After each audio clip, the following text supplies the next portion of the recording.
It's Call of Duty Modern Warfare 3 of the 2. That's the third. Yeah. Be sure to like the video. Subscribing is great as well. You know, if you've ever maybe thought about being a channel member or don't know what that is, you should look into it. There's the Patreon option, the Discord for the stream alerts, ow. And an Amazon store affiliate link if you're into that. Did I just become like a weird purpley stardust thing? Oh, he's got like a cosmic purple, okay. Yeah, I just become a star bright enemy. Okay, that's cool.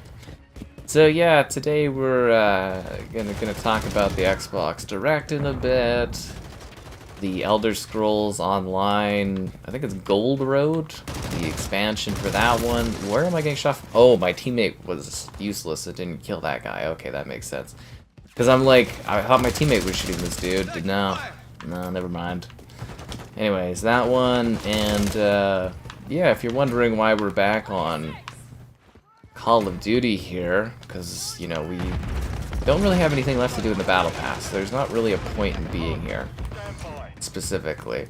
I know, hilariously, the value of games is now the Battle Pass, but, you know, they've designed the game around that. That's not on me. They've created that. That's a thing. I didn't choose that. And oh, well, I got some drop frames on that one already. Okay.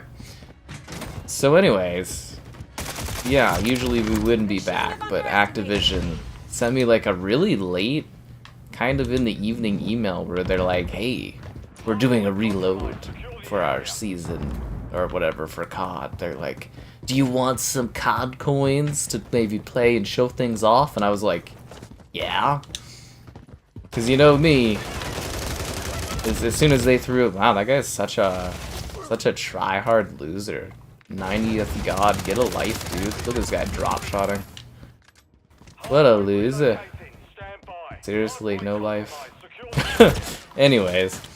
Yeah, so that's why we're here, and they gave a lot of COD coins. They don't normally give as many COD coins as they normally got. I got like 5,000 COD coins. I was like, sweet.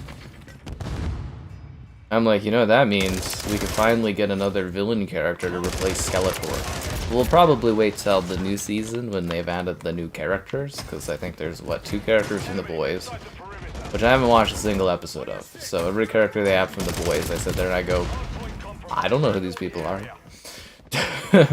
But anyways, I was like, yeah, maybe we should wait a bit. Or we could get Lilith too, but I'm just like, now we got some more COD coins are back on the menu, boys. So we got some COD coins to play with. Thank you, Activision. Especially 5,000 COD coins. They must be really trying to push to get players to be playing the game and showing it off. I mean, it's almost like they got beat for the first time in 15 years? I think it was. Yeah, Hogwarts Legacy, #1 game in the US last year. It's the first time since 2008 that the #1 game wasn't a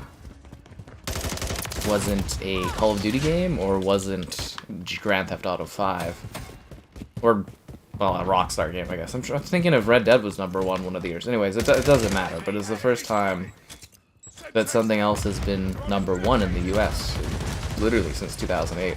And 2008 was Rock Band, of all things. I guess. I was like, huh? But I guess that's because Rockstar. I guess because Rock Band, it was like the whole guitar unit, right? So you have to spend more to buy the whole package, right? You gotta buy all the instruments and everything like that. Really shows you how big Rock Band was. Smacked Call of Duty World at War around. Because, yeah, I'm assuming 2007 was very likely Call of Duty 4, right? Call of Duty 4 would have been #1. That's amazing. So, bravo to Hogwarts Legacy. Golf claps. Golf claps to Hogwarts Legacy. Because that is a monumental achievement. It is so nice to see that, hey, something else in this industry can take that top crown.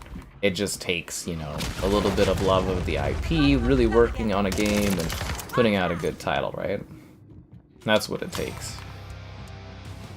But I still think Call of Duty was the #1 franchise in the US because they had you know, Modern Warfare 3, 2, and Modern Warfare 2, 2 were like two of the top, was it 5 or 6 spots? Like they had, I think it was second and like 5th or something. And anyways, it doesn't matter. It's, yeah, so that was kind of interesting. Oh, hello there. Emo? I always wondered, is that like someone's wife at the office? Do they just buy like a stock photo? Like, how does that work? She's everywhere. She's been graffitied by these weird worm things. They're all over her. The worms are crawling. But anyways, we'll just wait a little bit and then we'll talk about the Xbox Direct. You know, then we don't have to repeat it over and over again. What is the Call of Duty Direct? Oh, it's just we're playing Call of Duty talking about the Direct. I'm sorry, there's no... I mean, it'd be cool if there was a Call of Duty Direct. Call of Duty does its own events. If you are wondering about... Okay, so Xbox, it seems like now they have a 3-year, I think, cycle.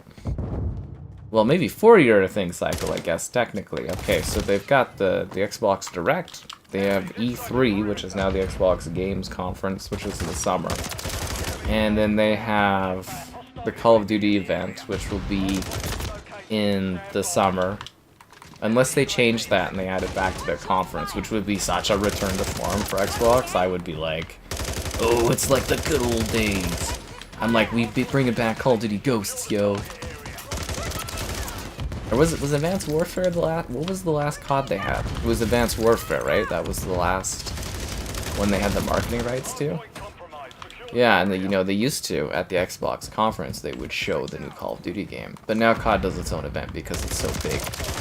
But, yeah, it'd be kind of cool if they brought it back to the Xbox conference. So anyways, yeah, they do the Xbox Direct. Then they do the Xbox conference. Then they do the Call of Duty event, and then there's BlizzCon.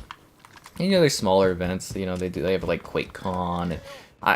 Ideally, they should kind of mash them all together to larger, like, have a larger, like, Xbox weekend, like, bring back XO, but I don't know, it works, right? Yeah, they really should. They should have an XO, a big event, bring out all the creators and stuff like that. You know, kind of mash together BlizzCon and Call of Duty event and the regular Xbox stuff and QuakeCon. And just have it as one big clusterfuck of a day. That would be great. Or a weekend. You could have it as a whole weekend of Xbox. They've got enough studios now. It's really quite amazing. But now we'll be talking a bit about the stuff. If you guys have any questions about the Xbox Direct, you know, we're gonna start breaking that down momentarily here. The best of Direct? Oh, probably Indiana Jones. I was very, very excited about Indiana Jones. Yeah. The COD Direct. Well, you know how it works, man. Holy frames. Okay, I think if there's any drops, we've been having, it looks like my network has had some slight variations, so, yeah,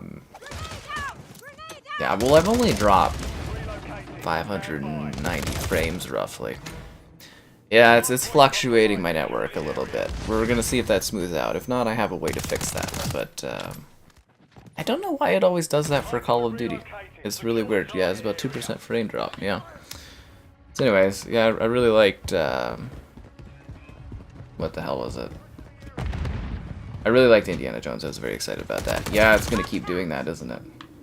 Okay, guys. I'm gonna fix the stream connection.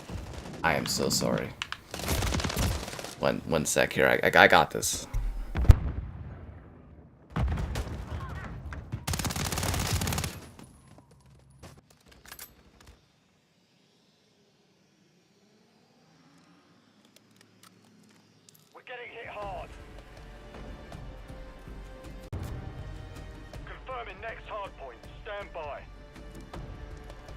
Okay, that should fix it. It usually fixes it, so that should be good to go. You might notice a slight gap or something in watching, but it should be fixed now. Yeah, I'm doing the magic. I know how to fix things up. I really should have looked at what my time was, though, for the stream, because now it's gonna be all like... all my marks are gonna be off. Okay. I don't like when all my stream marks get off. It makes it very hard to tell how long I've been streaming for. I'm gonna have to think of the math on this. Okay, so we did about... How long was this match? Sorry, I gotta just mentally think of the math on this so that my time markings are all correct. You know what? I'm just gonna click and I gotta just get the info on this. How long we've been going for? Analytics. About 10 minutes. Okay, we'll do it. We'll make this all work out here. So we'll just start with our bit. You know, my little spiel thing. Like the video, subscribing's great, donation's cool. Consider becoming a channel member. Channel member gifting, the Patreon option, the Discord for stream alerts, the Amazon store affiliate link if you're into that, gamerheadquarters.com. I write stuff on my site, which I actually did a lot of today. I wrote a couple movie reviews, a couple game reviews. I was getting work done today. I spent a lot of time moving files around on my computer, doing like backups. I don't know if you guys ever have a day where you just sit there and you do backups for your stuff. Like, you know, like photos, old videos, stuff like that. I was just kind of, ooh, I got a lot of battle XP for the next season, right on. So yeah, I just kind of stacked up a whole bunch of, like, old videos, moving them off of my main drives, putting them on this external hard drive I've had sitting there for a few years that I haven't opened until today, and now I've got it all kind of backed up and saved some storage on my drive, so that was pretty sweet. So there we go. Anyways. Yeah, it looks like that totally fixed the issue. I don't know how to describe it. You guys probably don't get it from like a watching perspective, but sometimes when I start the stream, especially for COD, it seems like there's like this weird like network kind of thing where my network breaks out a little bit, and then clicking a setting on the streaming settings and like turning the stream on and off completely fixes it. I don't know why that does, but it just does, which sounds really stupid, but it obviously takes my concentration away from what I'm doing. So apologize for any frame drops you were experiencing prior, but it's all cleaned up now. So anyways, let's talk about the Xbox Direct. You guys, if you have questions or your thoughts on the Direct, let me know. I'm gonna try to get through all the comments that I'm now thoroughly probably backed up on. But let's talk about the 4-5 games plus the ESO, which is the Golden Road, right? Yeah, I think it's the Golden Road. Yeah. So first off, what was it? Let's start from the beginning of what they were showing. So the game they opened with, oh geez, was Avowed. Avowed I'm very, very excited for. They've been calling that one the Skyrim killer, but then they bought Skyrim. And so if you're not familiar with Avowed, I don't think that what they showed today was like really a good way to kind of show the game off, personally. Like I think that because they just kind of showed combat and like a little tease of how the role-playing works, which I thought honestly was like a really bad showcase for that game. Like I don't think that effectively shows off how good that game's gonna be. So if you aren't familiar with Obsidian, they've made like, you know, some of the best, like they did the Outer Worlds, your good old New Vegas, like the Obsidian, they've made really, really great legendary role-playing games. So Avowed should probably be the thing you're most excited about, because that game's going to be pretty top tier. You know, it's going to be essentially their interpretation of like the Elder Scrolls, basically, but it's within their universe. So they made this series called Pillars of Eternity, which is a bit more classic role-playing, sort of. I don't want to call it kind of like Baldur's Gate-like, you know, because it's its own thing and it's a little bit like more old school, but Pillars of Eternity is like a classic role-playing game. And this is their universe, so what they're doing is they're taking their universe of Pillars of Eternity. Oh wow, I just became a skeleton. Yeah, they're taking their Pillars of Eternity universe, and they're applying it to an Elder Scrolls type of situation, an open world RPG role-playing game. So it's going to kind of function to a degree like the Outer Worlds, but it's going to be with fantasy weapons and tools, and it's going to be really, really good. I'm very excited about it. I was also really happy that it looks like they've greatly increased the fidelity and the quality of the world. The last time we saw the game was at the Xbox conference, and at that event, they the visuals, it looked very much like the Outer Worlds. I was kind of like, oh, it looks good, you know, it looks like their style of game, but it didn't really look very current gen-like.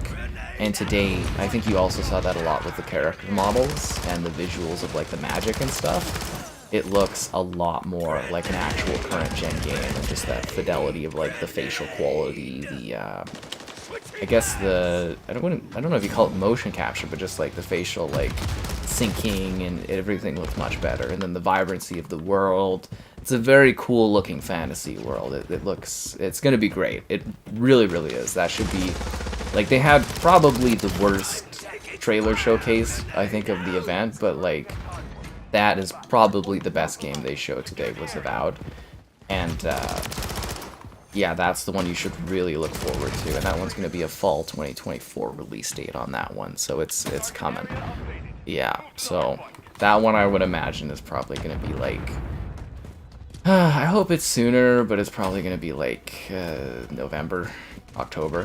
See, here's the thing, is like, we know...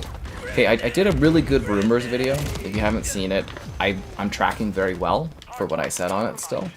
But like, I would recommend seeing it, because I still think there's going to be a Forza Horizon announced this year. That comes out this year. I think there's going to be a couple other things that are going to release. So, yeah, let's keep breaking down the list, and then we'll talk about dates afterwards. Next up was Hellblade. So Hellblade 2, we've seen quite a bit of that one. I mean, I think today it was a bit more gameplay, kind of establishing a little bit behind the scenes. God, I hope I get an interview with Sonoa's actor there. She just seems delightful, and I think an interview with that character would be so great. So I'm hoping I can set that up. When that game's releasing, it's going to be an interview I'm going to be looking forward to, so hopefully trying to get. So be sure you should check out all my actor interviews, guys. The more views and stuff those get, the easier it is to book cooler and cooler stuff. Seriously, that's how she works. But yeah, Hellblade 2, do we really need to talk much about that one? It was pretty, you know, by the numbers, what we've seen before. It was... You know, it was just more gameplay of it, and then May 21st, which was already, I think, a rumored release date from prior. I think for like several months ago they were saying May, but I don't think we had a date, so May 21st. Yeah. The side's new, maybe? I mean, I really like the Outer Worlds, and Grounded's awesome, and Pillars of Eternity, like, you do know the Pillars of Eternity games are like some of the most critically acclaimed games like of all time. They're like really highly scored games. Like, Pillars of Eternity is really great. But yeah, I don't think we really need to go over more of Hellblade. It should be fun. It's going to be a digital only title, no physical copy. It's going to be obviously all the stuff's Game Pass. Trying to think if there's anything else to really talk about when it comes to Hellblade 2, but I think that's, you know, it's pretty straightforward, self-explanatory. And then Ara, Legends Untold. Or Era? Is it Era Legends Untold? Ara Legends Untold? Anyways, it doesn't really matter. So for that one is really cool. It's only on PC Game Pass. I'm really excited for that. You know, I love those types of games. It's very Civilization-like, but they're going a little bit more live world with it, like creatures, characters, the city building, the architecture, the world wonders and stuff. So, like, I'm personally really excited for that game. I will definitely be trying to review that one when it comes out. See, that's the thing, is like, I don't know how the hell Xbox does their review stuff anymore, because they don't really, I really don't talk with them at all at this point. But like, I'm assuming that's going to be one of those ones where they just randomly shoot me a code at some point and I review it. I really don't know, but I'm very excited for Ara. I think it looks really good. It's visually very impressive, the design of it's great, the aesthetics are excellent. If they can take Civilization and do something a little bit new with it, that's really exciting. I think, well, I hope that they do eventually do a console port of that would be really cool. I don't know if that can be done. I don't think anything's off the table for a console port these days, but I'm also kind of like, maybe the intricacy of it is too much. Maybe it won't be a big hit and they won't want to move it to console. I don't know, but personally, that is a game I'm very, very excited for. And I don't see anybody talk about it because it's like a strategy game. And I know it's a niche thing, but I'm excited for it. I'm looking forward to that game quite a bit this year. I think it's going to be a nice little smaller thing. It could review very, very well and be like a critical hit that's just not console-oriented, right? But, yeah, no, it's really, really, really exciting. Oh, and Starlight. I don't know if you guys saw this. I saw this on the other day on Twitter there. Did you see she did that, like, plastic surgery stuff to her cheekbones? Or to her cheeks? I was like, aw. She had, like, such a pretty, like, cute face and stuff, but now she's got, like, it's just, like, they do a thing where they move all the fat from, like, their cheeks. They just, like, remove it, and there's just, like, bone, and I don't know. I was kind of looking at some photos, and I was like, oh, that's... You're really pretty, dear. You didn't need to change yourself. I think Jennifer Lawrence did some work, too, recently, and she doesn't look quite the same, and I'm like, you've got a really distinct, gorgeous face. There's no reason you need to do that to yourself. Like, I could see, I don't know, maybe your nose or something, if you want to shrink it or adjust it. It's like, yeah, it was a little less noticeable, but when you, like, hollow out your cheeks, it just...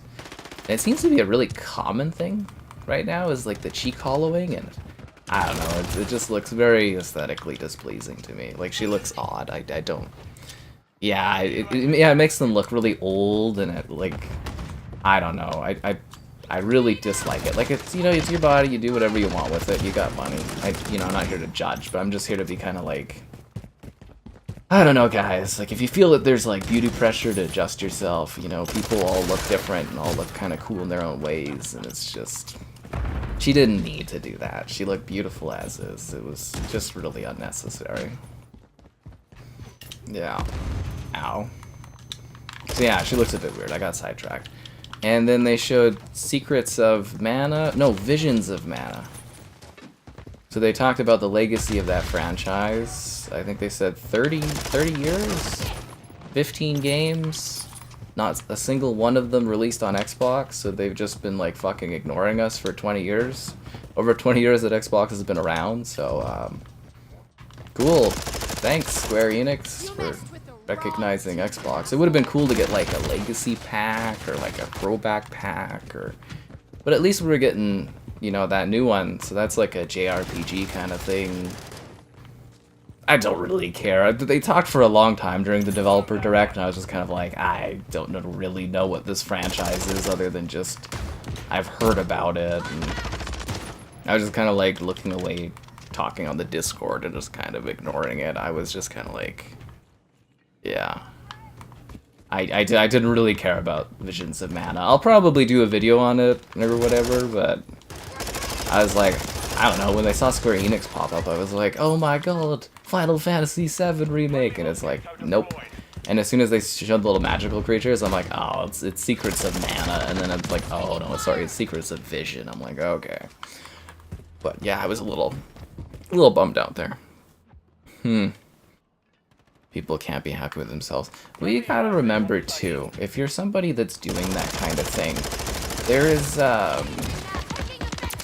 there's a lot of stuff you're gonna read, and there's a lot of other people, too, because it's an industry where it's, like, it's not, like, super tight, but, like, you know, it's an industry where they talk up to each other, and there's, you know, like, your beauty standards are a big thing. I think the best actors and actresses have, like, a distinct aesthetic to them that kind of makes them stand out, personally. But, like, you know, it's... I can see how there'd be a lot of pressure where it's like, you gotta look beautiful, you gotta look young, especially for women in that industry. And then, you know, you go online and you probably read all these things, and you get all this pressure to go and do stuff and keep up with it and make yourself look good. But, yeah, she definitely did not need that. I kind of was like a little... I was really put off by the visual change. I was like, maybe it looks better in person, but I was just like, she looks so weird now. Yeah, she did not need to do that. Worse than the horoscopes, yeah. Yeah, well, we're getting to Indiana Jones, guys. We're getting to Indy. Yeah, you know, you gotta build up to it, right? I mean, I'm talking about the other games. There was other games other than Indiana Jones at the event, right? Anyways, yeah, now we'll talk about Indiana Jones. Now I'm ready for it. I was really excited. I was like... It was what I expected, and it was also not what I expected. And I'm just really excited. See, my big thing when I was watching the trailer, like, we were talking about it, like, the event, I think it was, like, Caleb and stuff from the channel and I were kind of talking on the Discord while it was going on, and I was kind of... My thing was I was trying to figure out who's voicing Indiana Jones. Because I was like, it's Harrison Ford, because it's like, visually, it's Harrison Ford, right? But then I was like, the voice sounds like too young, and I'm like, I don't think that's Harrison Ford. Like, it sounds kind of like him, but Harrison Ford sounds a little grumpier? Grizzled? I was like, that's... I don't know, but it's, I guess it's Troy Baker that's doing it. I'm like, okay, that makes sense. But he does a very good... He does a very good Indiana Jones impersonation for audio, like for voice and stuff. And you can still kind of tell it's him a little bit when you really know who it is, and you kind of go, oh, yeah, okay, I see that voice now. But yeah, that was the big thing during the trailer. I kept just being like, is that, is that Harrison Ford? I'm like, did they do, because I think I literally said that, I'm like, did they, like, augment his voice so he sounds younger? Because, like, the character model looks good. Like, that's Harrison Ford, but it's also a little uncanny valley where it's not quite perfectly right visually. I don't know, I think it looks good. Like, visually, it could be more impressive, but I think the thing is, it's gonna look like a Machine game. So if you guys aren't familiar with them, they do the Wolfenstein, like the modern Wolfenstein games.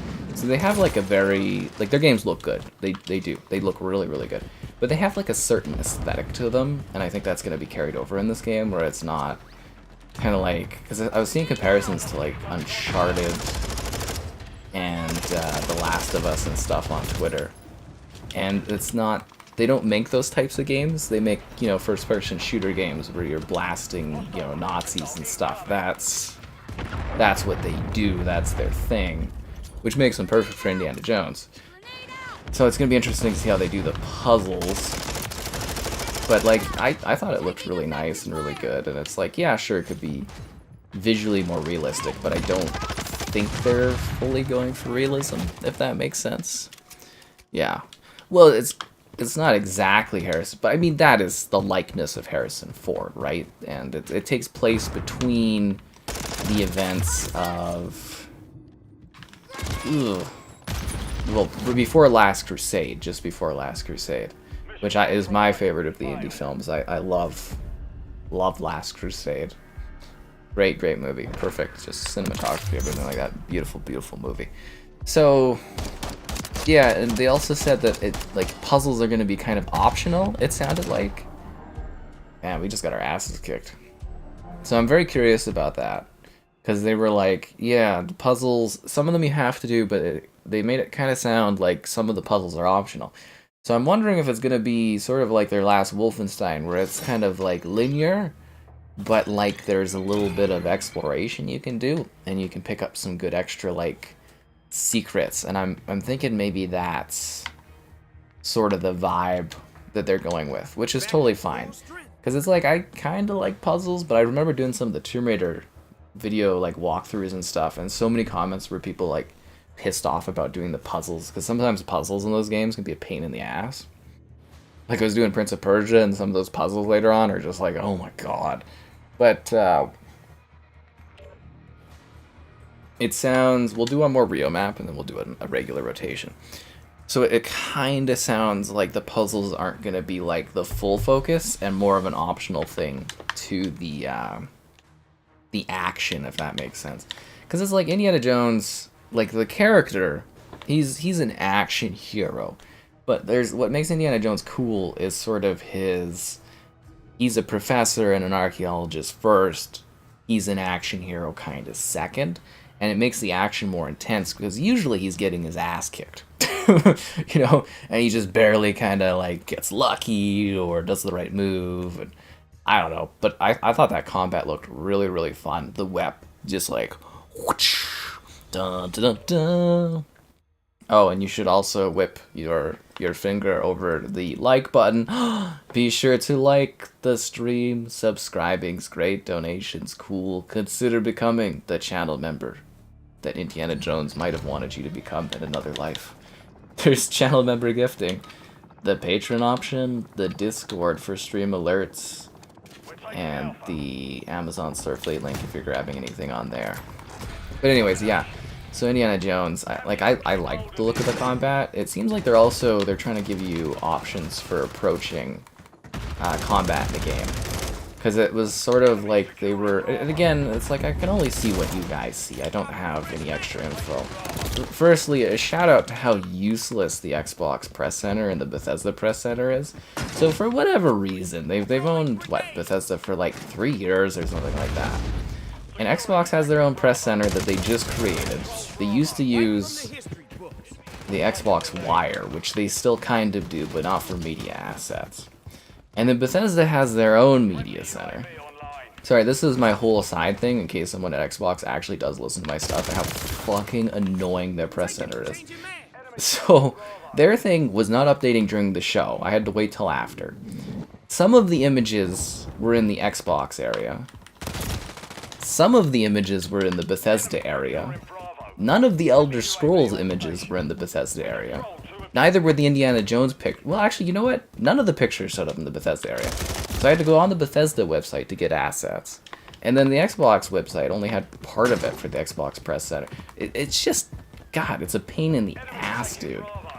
I don't even know why they design it like that. You're one company, show all your images in one place. Why are you making my job so hard?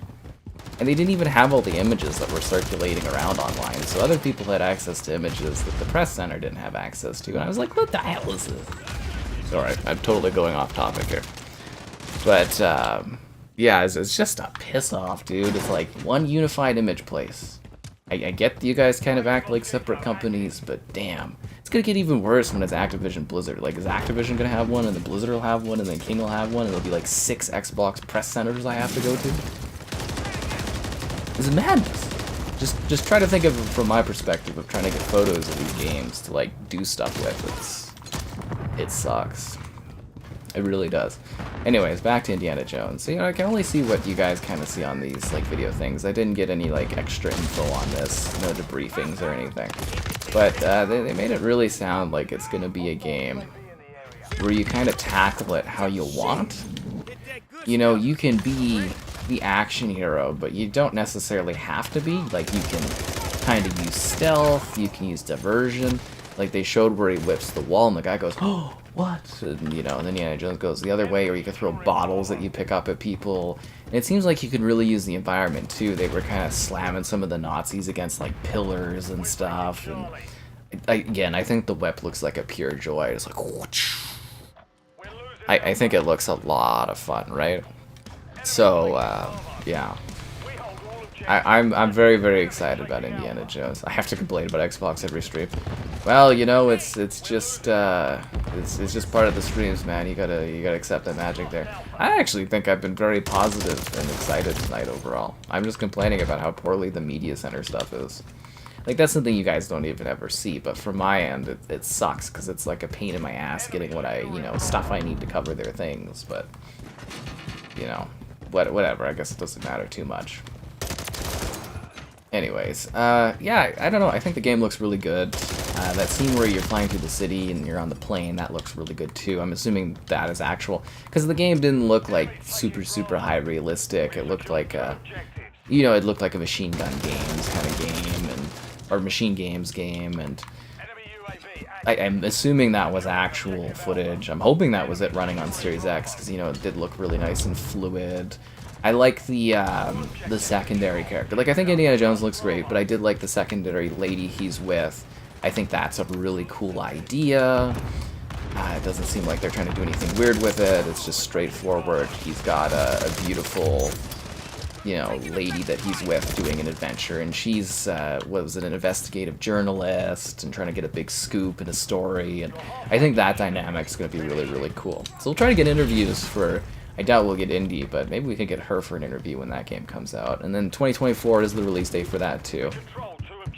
There was no actual date, because Xbox, they're very allergic to release dates. Xbox is very, very allergic to release dates. Because, yeah, our is just 2024.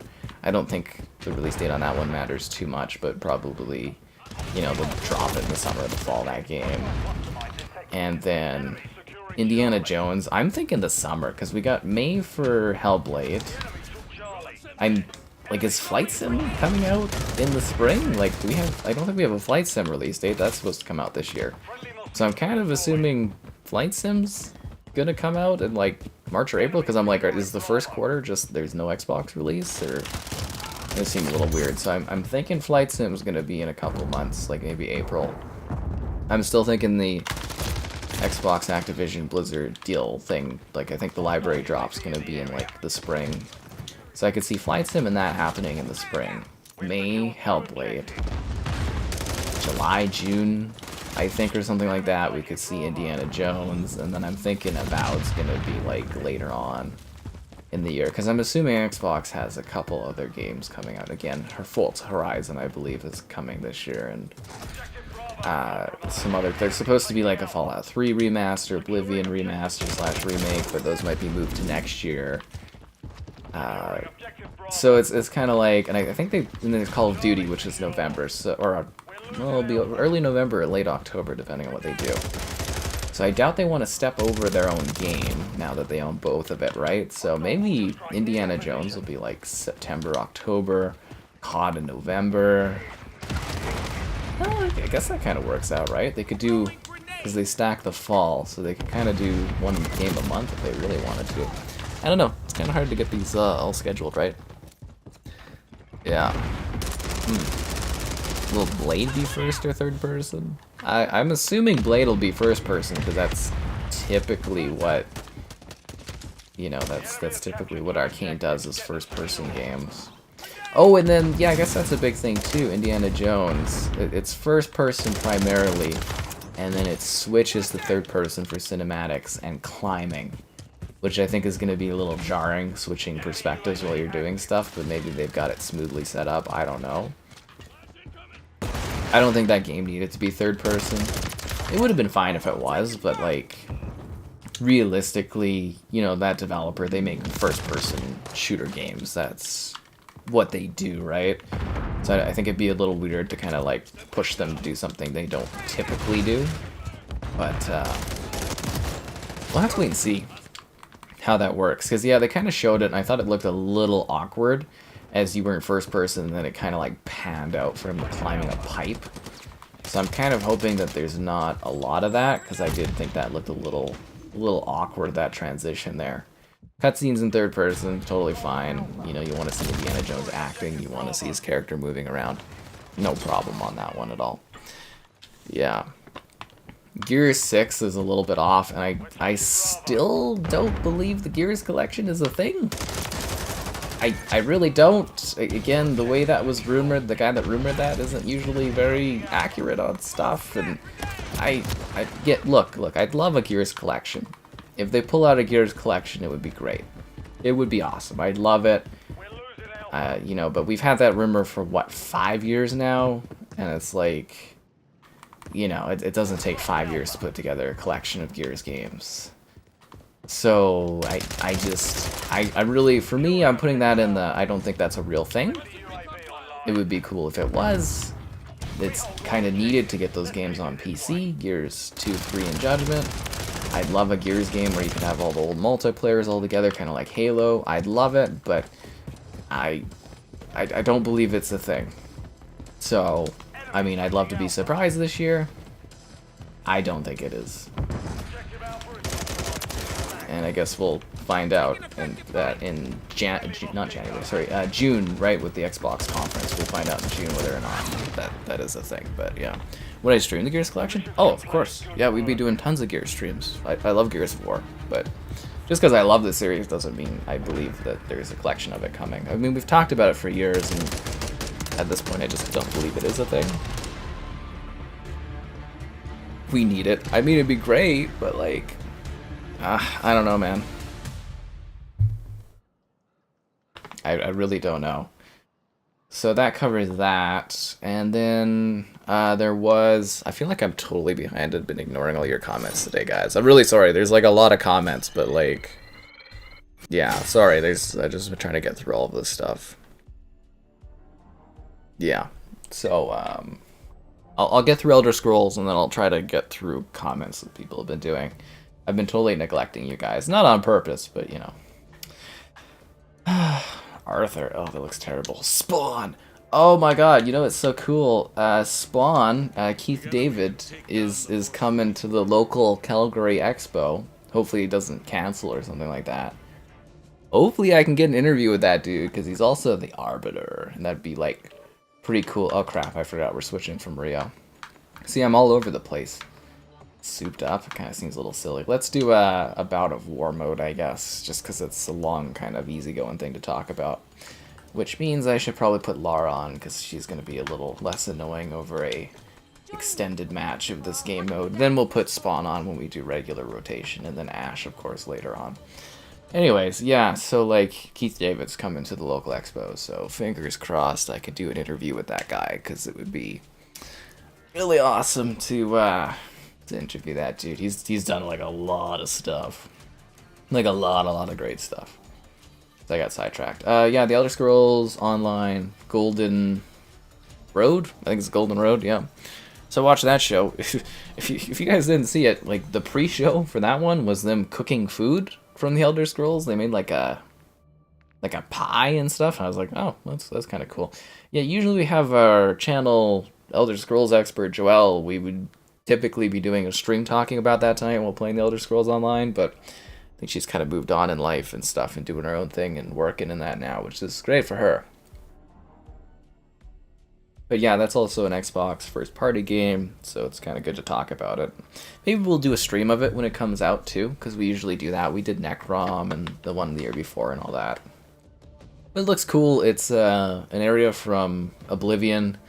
It's kind of like, it looks really nice. It's got like sort of a fall kind of aesthetic and vibe. Like the colors are really nice. They've got the scribing in there and some dungeons and stuff. It looks nice. I think it's the 10th anniversary for Elder Scrolls Online as well, so I'm sure there'll be some celebratory events and stuff going on. It's pretty cool. I quite liked it from like an aesthetic standpoint, and you know, gameplay wise, it's kind of, you know, stuff you expect for Elder Scrolls Online, but it looked kind of cool. A neat vibe. I don't know if people like that area, but yeah, that one's pretty great and stuff like that. I think they really nailed the look and the vibe for that one, so I'm kind of excited about the Elder Scrolls Online expansion. I'm kind of like debating if I want to bother Joelle or not and just be like, hey, did you see the new expansion or anything? But like, yeah, I think she's busy living life and stuff. You know how people are, right? So I don't really want to bother her much. She's the weird cat emote that the members have access to, so if you guys have seen that, you'll know what I'm talking about. And we did the skooma video. If you guys have never seen the skooma review, they made real skooma absinthe. I think this was, maybe it was like a couple years ago now. So yeah, they sent us absinthe, and like it's a skooma bottle, and her and I did a review of the skooma bottle. It's a really good one. I guess I could prop that up on the chat tablet, or in case you guys want to queue that up. But yeah, the skooma bottle was really cool. Well, yeah, Joe and I, we usually do an Elder Scrolls stream thing. We would do, like I said, we would do a stream of like the Elder Scrolls right now. We'd be talking about like the update coming out, then we do one when it launches, and then yeah. But I don't think so this time around. I think she's got other things going on. I just naded myself like a dumbass. That's great. I tried to pick the grenade back up so I could throw it. I couldn't find it. Like it wasn't registering. Sucks to suck. Yeah, so the Elder Scrolls Online looks really cool. We'll probably do a stream of it when it launches. Maybe I'll attempt to do my own chat stream of it sometime coming up here and talk about like the new expansion or something, but yeah. It's just kind of a, you know, it is an Xbox first party thing. It's kind of, I guess it's is it the big MMORPG for Xbox? Is Elder Scrolls? Well, now they own World of Warcraft, so I guess that would be the premier first party thing, would be the World of Warcraft MMORPG, right? I wonder if they could do crossover events. That would be kind of funny. World of Warcraft comes to the Elder Scrolls. Man, the crossovers you could do are hilarious. Or you could do the Elder Scrolls and World of Warcraft. It's called brand synergy. Sony does it. You know that Sony or PlayStation exclusive Until Dawn that's being turned into a Sony Pictures exclusive movie, and yeah. I wonder if they'll stick Sydney Sweeney in that one. I bet you Until Dawn, when they do that movie, I bet you Sydney Sweeney will get stuck in there in the lead role instead of that other lady that was in there. If you guys haven't played Until Dawn, really good. I got a video of that running on the PS5. It's uncapped frame rate, so it's really smooth. It looks great. Yeah. We'll do a stream of that someday. And it takes place where I live. Kind of. Like, it takes place in the mountains around where I live, which is really, really cool. So, yeah, Until Dawn, I really like that one. I always kind of hoped that that studio would become, like, a little bit more independent, and we might get Until Dawn on Xbox, but, nah, that's definitely not happening now that they're doing a movie release. I bet you they'll remaster the game to tie in with the movie, right? Yeah, I bet you they'll do that. Because it's, I think it's 1080p and it's 60 FPS on PS5, but you can bump that up to 4K and, you know, enhance the textures and stuff and clean it up. Yeah, you could do that. PlayStation loves their remasters. Oh.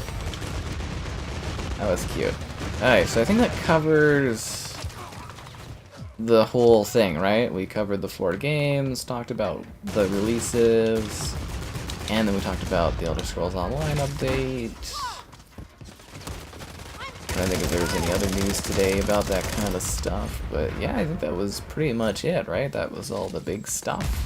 I think that was all the big stuff today. Yeah.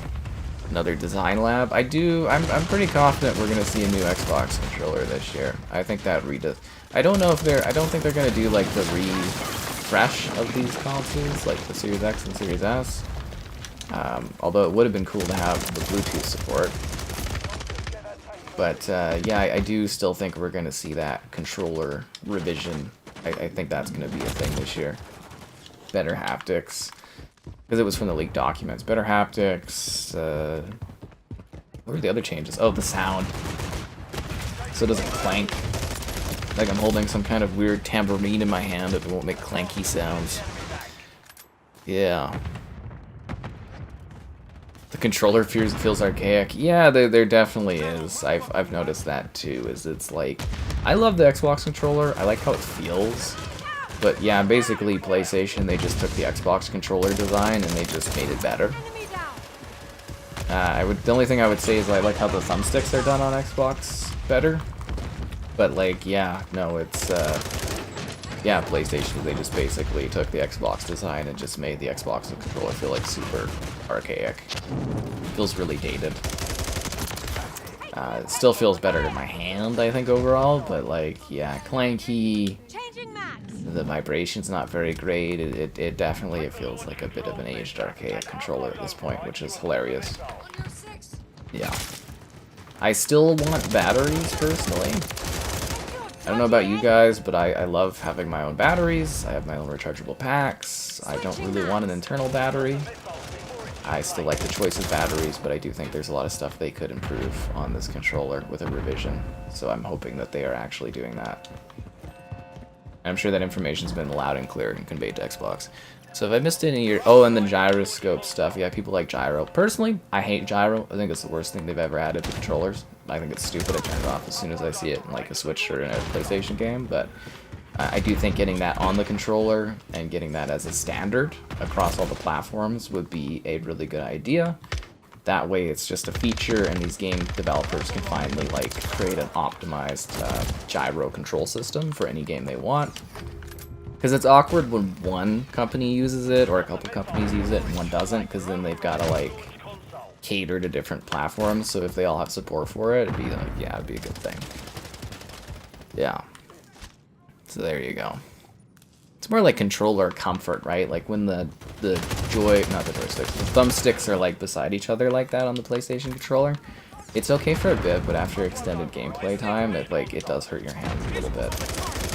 At least in my opinion, so, yeah. Okay, so we should probably destroy the other one. Is A over there? Or B is the hard one. B is the one we need to get. B is the difficult one, so hopefully we can push towards that. But yeah, like I said, guys, if you have any questions about, I guess generally anything, but, you know, the Xbox Direct or something, or questions I missed earlier, don't be afraid to reiterate them so I can see them, and I'm going to try to catch up on comments today, because I guess it was a bit busy, but I was also, you know, in my own world talking about all the directs and stuff. Yeah, I'm trying to think of anything else crazy happened. Oh, yeah, it's that time again where I'm like, hey, yo, be sure to like the stream. Subscribing's great, donation's cool. Consider becoming a channel member. Channel member gifting, the Patreon option, the Discord for stream alerts, and the Amazon store affiliate link. If you're grabbing on Amazon, use the link. Yeah, I hate gyro. And the speakers, yeah, I don't like the speakers either. Yeah. Speaking of weird, cool controllers, I have the Turtle Beach controller here that I need to get a crack at. Well, I mean, there's no rush, but I do have the Turtle Beach Stealth Ultra here that I've got to start working on. It's got RGB lighting, and it can read your, like, Instagram notifications. Ooh. Xbox exclusives are digital only going forward. I mean, we've been talking about this for a long time. Like, we're moving towards all digital for consoles. We're going to have to drag some folks along until they have to, but, like, yeah, they're probably all gonna be digital. I could see Xbox partnering with, like, a limited kind of run company to do disc releases and stuff, but I would expect most, they'll start with the smaller games, and then over time they'll be, all the games will be digital only. Like, Xbox has math that we don't. We've seen some of the math too from the leaked court documents, but, like, people don't buy physical copies, they don't want physical copies. There's a reason Walmart, Best Buy, and stuff are getting rid of physical copies. People don't buy physical copies. I know people rush out there and they're like, oh, we bought a lot of Oppenheimer, blah, blah, blah, but it's like, you know, the trends, the numbers don't lie. People don't buy physical copies anymore. They don't want physical copies. Yes, I know there's a big number of you guys that love physical copies. You'll die for your physical copies, but mathematically, there's not enough of you.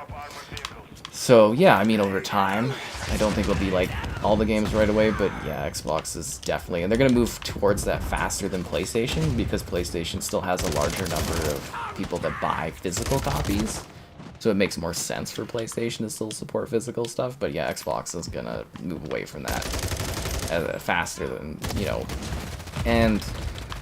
technically, when everything is digital only, prices should drop a little bit because they don't have to do any manufacturing costs.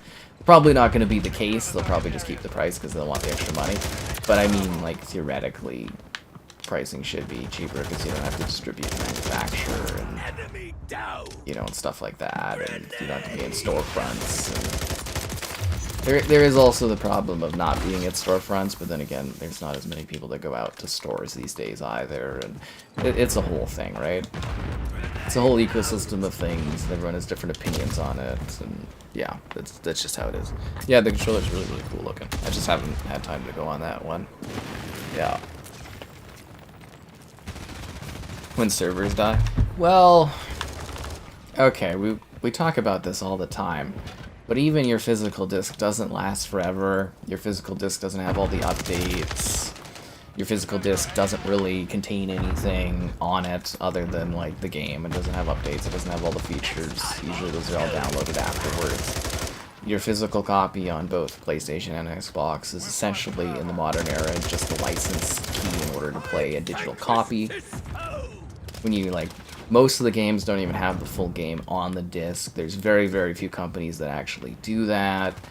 And it's like, you know, we could sit here all day and talk about the limiting of things, but, you know, nothing that you buy lasts forever. That's just not how things work. Especially for media, like content. Even if you have, like, a VHS tape, you know, your VHS tape wears, or the format is usable in, like, 20 years afterwards, 30 years, 40 years. So it's like, yeah, you know, you could sit here and argue about stuff all day. The trends are digital. That's where it's moving towards. The sooner you accept it, the better off you'll probably be when they eventually, assuming Xbox keeps even releasing consoles, the sooner you'll be better off because everything will be digital only. You know, my PC, I haven't had a disc slot in my PC for like 3 PCs, and that's like, what, 10, 15 years or something, so... You know, we can sit here and argue about physical media and digital media, but the numbers are very clear that people don't buy physical media anymore. The people that do are a very, very small percentile, and it gets smaller every single year. And eventually there'll be a point where you're a very small minority of, like, less than 1% of people buying digital stuff, or buying physical stuff over digital. That's just what's gonna happen.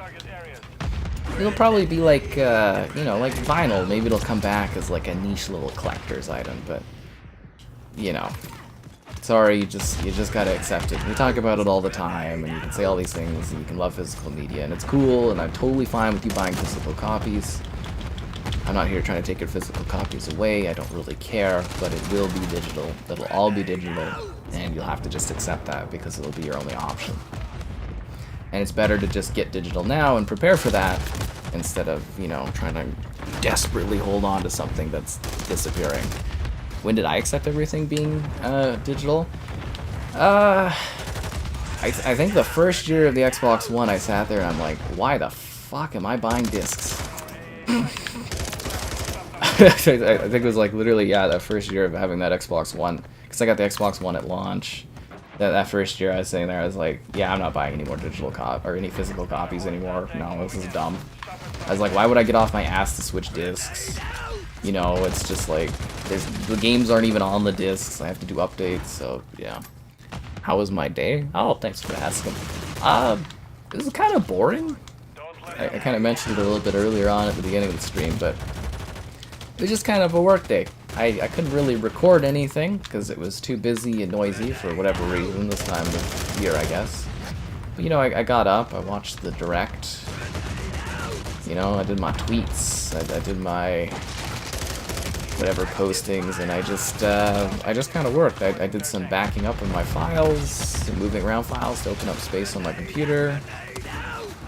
I did some writing today for my site, you know, I did some reviews, and drank a Frappuccino from Starbucks. Very laid back, nothing really going on kind of day. I mean, like, I did work pretty hard, I'm actually really tired, but, like, you know, I didn't really, like, do specifically anything. It was just kind of a boring work day. Hope your day was more exciting. Yeah. European markets. Yeah, European markets do definitely skew more towards physical copies. Yeah, that's true. Too bad Xbox doesn't sell worth a shit in Europe. So it doesn't really matter. Like, again, there's math and stuff, and it's like, yeah, like, you know, Xbox doesn't sell in Europe. Xbox doesn't really even sell anywhere, really. I thought it was funny too. I was reading the tweets for like the one guy who does all the metrics and stuff, the MPD data. Is it Skelet or something? I'm trying to think of his name. Sorry, like, you know, obviously I'd like to reference it if I'm referencing him, but his name kind of escapes me. That dude, and he's like, oh, it was like a record-selling thing for Xbox or whatever. They had great sales in December, and they were still like brutally outsold by PlayStation and the Switch. Man, that's like, that Switch keeps selling like hotcakes. Speaking of the Switch, it's looking very, very good for the next Nintendo console to release this year. I think it was, oh god, was it the Game Developers Conference? Yeah, 32% were excited to work on the next Nintendo console, and I think 10% said that they are actively developing for the next Nintendo console. So, like, because they do polls at the game developer conferences about, like, you know, the state of the state of the industry from, like, the developer standpoint. So, yeah, I guess, I mean, you're not supposed to really say, but yeah, 10%, but I think it was exactly 9%, willingly said that they're working on games for the next Nintendo console. So we're very, very confident that's coming out this year. I'm assuming now it's going to be like a March reveal and then a fall release. Yeah, because I originally had it pegged as an October reveal from 2023, and then it would come out in March, but I was a dumbass and I wasn't thinking about the fact that they're probably wanting to sell Switches over the holidays. It's not like with the Wii U where they weren't selling any consoles at all, so they wanted to keep selling Switch over the holidays, so it doesn't make sense to stab yourself and, you know, waste your sales. So, yeah. So we're looking pretty good for that. I think that next Nintendo consoles are coming. It's just a matter of when they're going to announce it, and it's going to be like the fall. I think in March. Yeah, I think in March. Yeah. Pal World? I think Pal World, I don't know, maybe it'll show up tonight, maybe tomorrow. I don't know, man. Yeah. Take my money, Nintendo. Witcher 3. Yeah, well, that's what I'm saying is it's like very, very, very, very, very small amount of physical games can you actually play entirely off the disc, especially on Xbox. Like, I think Cyberpunk with their Ultimate Edition, you can play it the entire game, but you're missing the 2.1 and the 2.2 update. I think like Baldur's Gate 3, you can play all of it on, you know, on disc or off the disc. Well, again, here's the thing too. When you install stuff, again, you're installing the digital version. You're using your discs just are literally a key to play a digital version on your console. Even if you're offline, you're still running a digital copy using your disc as a key. Yeah, sure, the data's on there, but it's not like the old days where you could just run it off the disc, right? Like the disc isn't running; it's just being like, oh, you own this, okay. That's just how it works. Yeah, people always get so mad about the physical media thing, and it's cool, and you guys grasp onto that until the end of your days, but it's gonna come eventually. I'm just gonna be like, yep, told you. Double kill. Yeah, anyways, enough talking about physical media, I'm tired of it. I like vinyls quite a bit. Alan Wake. Actually, there was quite a few complaints about Alan Wake 2 being digital only. There was quite a few people wanted a physical copy of that one. I think they'll do a limited run of that. But I don't know if Alan Wake 2 really sold to expectations either. They kind of...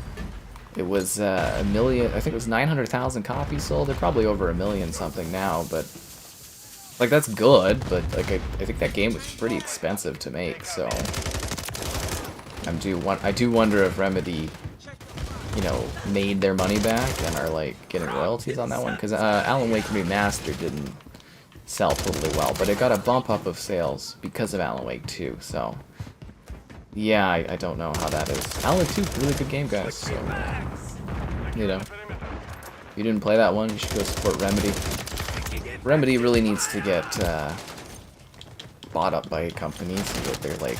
Well, I guess they got a very lucrative Epic Games publishing contract, so they should be fine for a while, but I don't know, I just get worried, because, you know, Remedy is such a treasured part of our industry, so, like, I'd hate to ever see them not be able to make games to their artistic vision, right? So,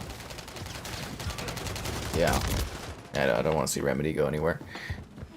Dun, dun, dun.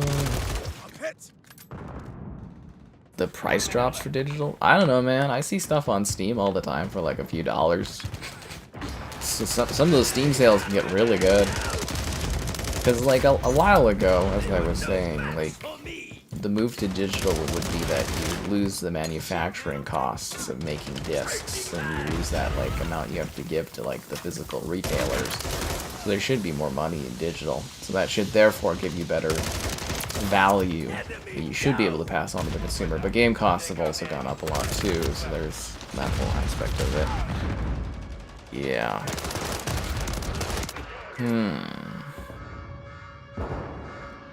Okay, so people talk about the controllers. Until Dawn movie, yeah, pretty excited about it. Do I like the new Rio map? It's okay, but it looks kind of similar to the other ones we've already seen.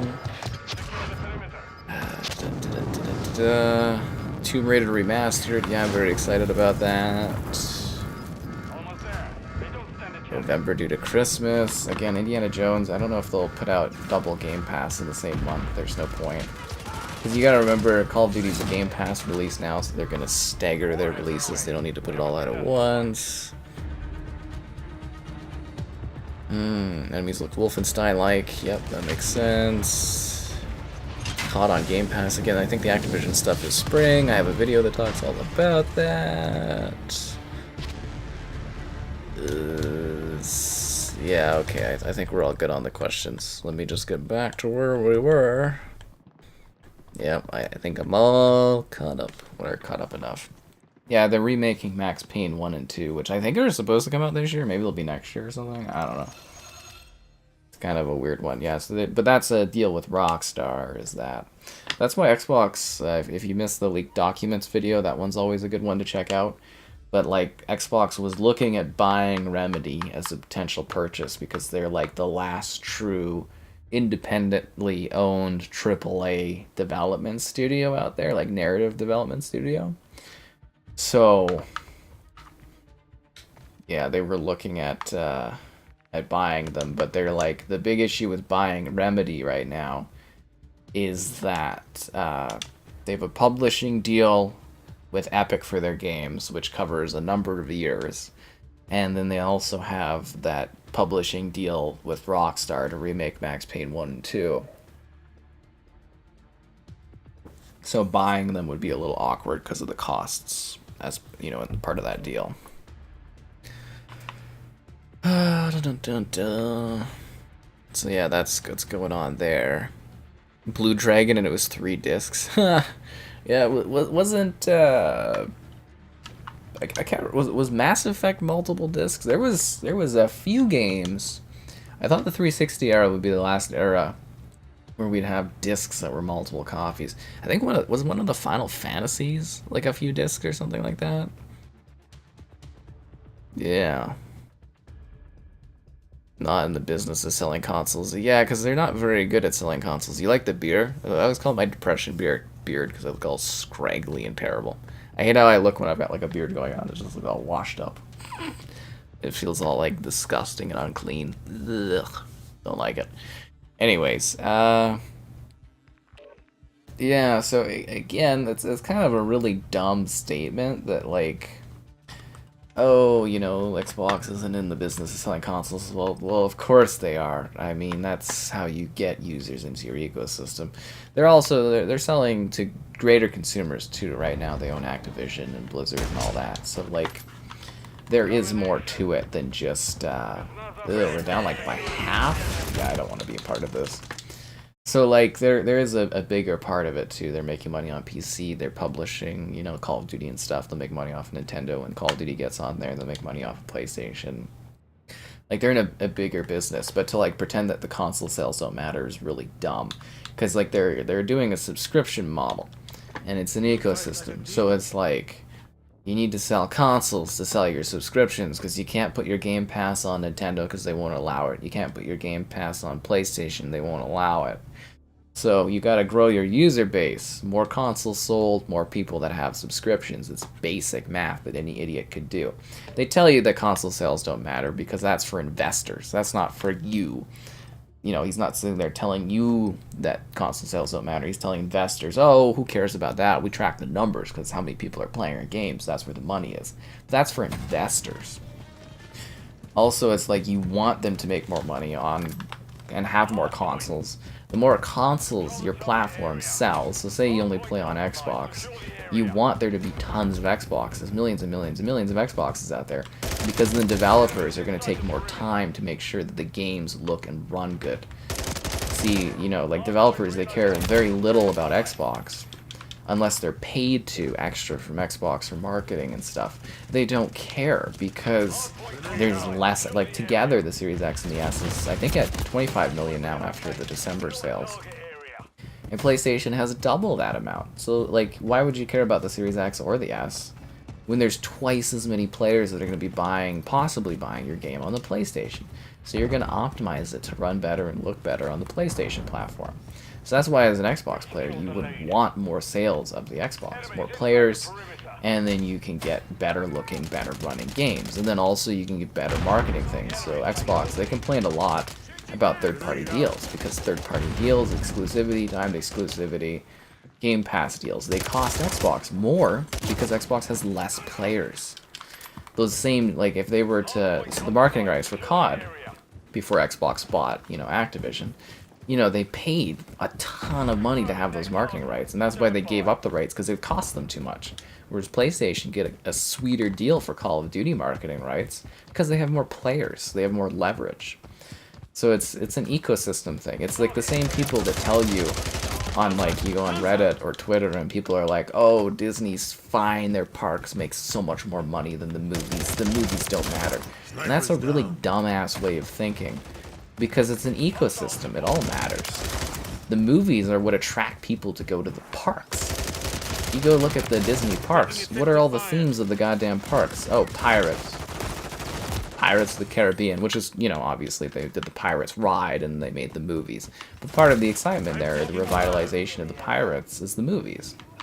Where, like, you know, all the different princesses, they're all from films or TV shows, or they're, you know, the Avengers and stuff like that. It's an ecosystem, and if one part of your ecosystem that entertains people collapses, your whole ecosystem falls. That's just math and how it works. HD DVDs? I wanted an HD DVD player. I'm really glad I didn't buy into it. Okay, anyways, it's that time of the stream where I'm like, hey yo, be sure to like the stream. Subscribing's great, donations cool. Consider becoming a channel member. Channel member gifting, the Patreon option, the Discord for stream alerts, and the Amazon Starfleet link if you grab anything on Amazon. Use the link. If you already knew the stream, we're streaming like each day, so there's always something going on around this time. It's actually been a pretty crazy stream week, right? We had Last of Us early the other day, and we did... What was the other game we did that did pretty well that was new? Oh no, the Game Pass drops. Yeah, we did Resident Evil 2, and yeah, so there's some good stuff going on.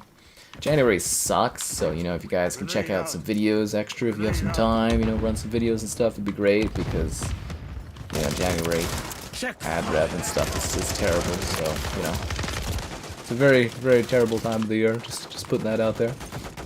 But yeah, it's a big thing. So HD DVD was kind of funny, because I really like that format. Because it looked really good and had its advantages to a degree over Blu-ray. I do ponder, since the 360 was such a big selling thing, had Microsoft actually, well, I guess the 360 came out too soon for that to be an option, but had the 360 bundled HD DVD within it, do you think HD DVD would have beat Blu-ray? Because, yeah, like, obviously, Blu-ray, you know, eventually they took over, like, was it Walmart exclusivity, and, like, the porn industry was the big thing that kind of pushed the Blu-ray stuff. But, like, had Xbox the dominating console, because that was a big thing, too, you know, every PS3 had a Blu-ray player in it.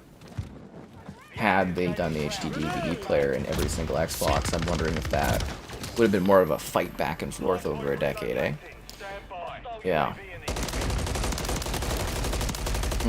Why does Sony not do multiplayer? PlayStation often struggles with getting multiplayer games off the ground. Same with shooters. Very curious to see how Helldivers does. I'm actually really looking forward to reviewing that. Foam Stars, I think, is going to be dead on arrival. I mean, obviously, I want to review it and stream it and stuff because, you know, it's a new game. But I think that one's pretty dead on arrival. But PlayStation historically really struggles with multiplayer games, like first party.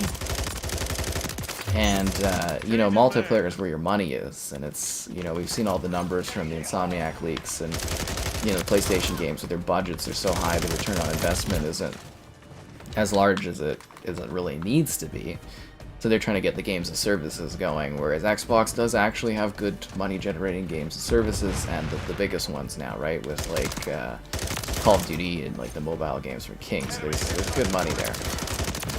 Sea of Thieves, you know, stuff like that actually is really good. Games of services is where the money is, long-term multiplayer stuff. And, yeah, PlayStation has actually really struggled with that over the years. So that is an area where they have a bit of weakness, and I think they're trying to improve that, and they're struggling to adjust to it. So it should be interesting. Kind of why they bought Bungie, which, hilariously, Bungie is kind of falling apart. I think that was the worst purchase PlayStation ever made, was buying Bungie, especially at that premium price. I don't think they were worth that cost. And I do think PlayStation will eventually end up shuttering Bungie or, like, cutting it into pieces. Suicide Squad on Game Pass?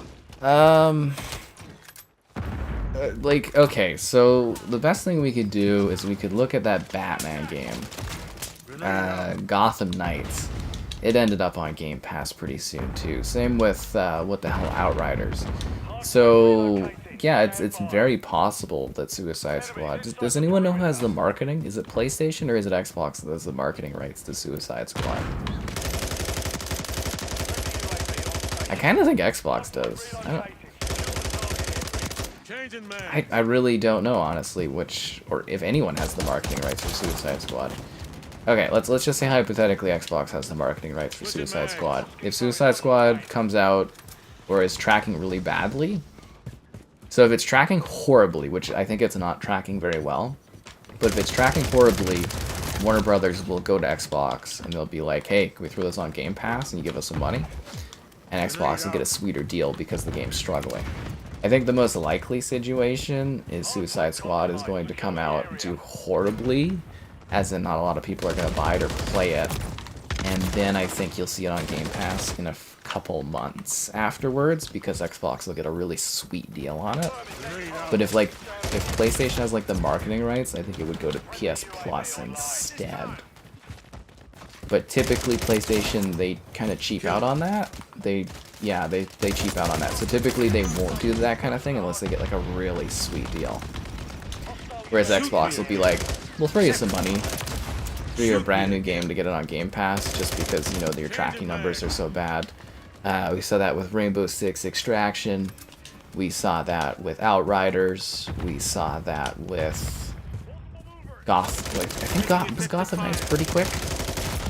Actually, no. Did that one last a long time before becoming to Game Pass? I'm trying to think right now. But there's a few situations where it's like these games were either tracking really badly from sales, like pre-orders, or they did horribly at launch, and then they got like a sweet deal and threw them on the Game Pass. Yeah. So there you go. I got you. Yeah. I mean, I am curious to see how Suicide Squad turns out.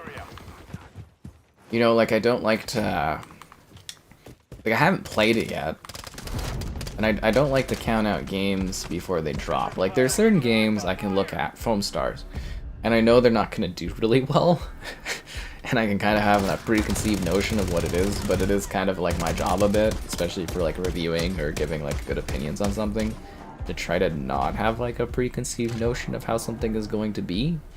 So, like, I'm keeping a very open mind for Suicide Squad. One of my buddies played it. He kind of liked it. Although I'd say it's 50-50 if I have the same opinion on as him on stuff. But I was kind of like, oh, okay, interesting. I did finally get it. So the company that I usually get all these like request stuff in with, for whatever reason, I have had the hardest time getting replies from them for stuff for this month, and it's really driving me crazy. But I did finally get a Suicide Squad request form, so I did request that, so we'll see if I get Suicide Squad, and I don't know if I'm excited at all to play it, but I am curious about it to see if it's good. Yes, I'm very excited for Helldivers, the trolling guy, yeah, so I'm assuming I'm gonna get to review that. Yeah. Still waiting on PlayStation to give me the heads up on, what is it, if we're getting that interview or not, which is going to be so untimely by the time we finally get to it, which is kind of a little annoying. And then to refill my PS Plus, because they have to do a forums thing, so hopefully that's coming. PlayStation has ads for it, so I'm assuming that means PlayStation has the marketing rights for Suicide Squad. I'd have to do some research. Like, a lot of you guys probably don't understand that at all, but like the marketing rights can factor into first kind of right. It's kind of like movies where they like pay creators to have like first rights on like new projects. So typically marketing kind of gives you first swing at dropping your games on like PS Plus or on Xbox Game Pass. So you have like a first look kind of thing. There's other deals that could pop up. So like if you don't know, for PS Plus, they're really aggressive, Sony. So if your game launches on PS Plus, like yeah, as a monthly game, you're on there, you can't be on Game Pass for a year, and then after that year's done, you have to go to Sony first, or no, you can go to Xbox and get a quote on what it's like to be on Game Pass, but then as part of your obligation with being on PS Plus for that year, or that like, you know, that PS Plus deal is like the monthly game, you then have to take whatever offering Xbox gives you for Game Pass, and then you have to take that to PlayStation and allow PlayStation to give you a bid that could be better than that. So they have a very stringent sort of rule thing to be on their service, which is interesting. And then, you know, everybody gets paid, blah blah blah. And then, of course, some of the larger companies have better leveraging for this sort of thing, but yeah, and then there's the marketing rights, so the marketing rights factor in too, in regards to, like, no, I'm not dropping any stream frames, it's not laggy this match. Yeah, so then that factors in too, the marketing rights. They usually give, because, you know, they pay for marketing rights, so PlayStation, they give money to have the marketing rights, Xbox gives money to have the marketing rights, Nintendo lives their own life, yeah. So it's that also gives you certain rights to, like, first choice on, like, if it's going to be PS Plus or Game Pass and stuff. There's a lot more to it. So you learn a lot on the streams too, guys. The fuck is that? What is that new? I've never seen that before. That's so weird. Indiana Jones would go third party? No, that one's gonna be a lock. It might get ported later. See, now the funny thing is, with Disney stuff, typically, okay, so firstly with Lucasfilm stuff back in the day, the reason that Disney has, like, ownership all over all of these old Star Wars games, old Indiana Jones games, it is essentially Lucasfilm, or LucasArts was their development. I think it was LucasArts was their development wing for games and stuff. So they basically had it in contracts where it was sort of, okay, you own, you know, you get to make this game, you get to make X amount of money, we make royalties, and then eventually the game rights revert back to us. That's same with, like, a lot of the Marvel stuff and that's older, and that's why Disney has the rights to so many older things, even though they were made by other companies, because the rights revert back to the owner in so many of those situations. So the funny thing is Indiana Jones and the circle of whatever, maybe Xbox has a more favorable deal set up. Theoretically, over time, that game should technically be fully owned by Disney someday, and it could end up on future multi-platform or stuff. Again, it could be a little different, but I'm going more from, like, the historical cases of, you know, 15, 20 years, and typically the rights eventually revert fully to, like, Disney. And I do think Microsoft is a little smarter because, as I've mentioned, they're trying to be the Netflix of games, so they need to own their content as much as they can in order to fuel Game Pass and make Game Pass not cost as much, because you want that library of historical stuff.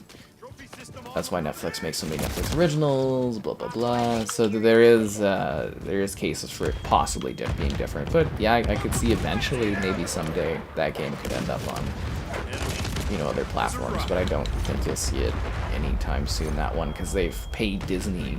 They've actually sat there and they've paid Disney specific money and renegotiated the contract for that game, because it was going to be multi-platform. We saw that from the court case details, right?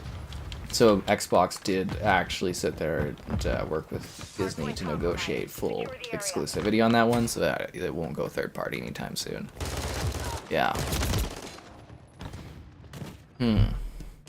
Hope you have a good one too, dude. Hardpoint relocating. Stand by. GTA to Xbox? Professor Sky?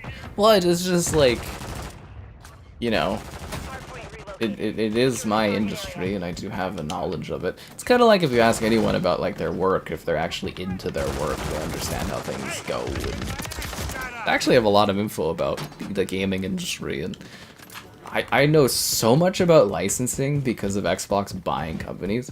I've mentioned this a few times, but there's so much useless acquisition, like, merger, M&A is what they call it.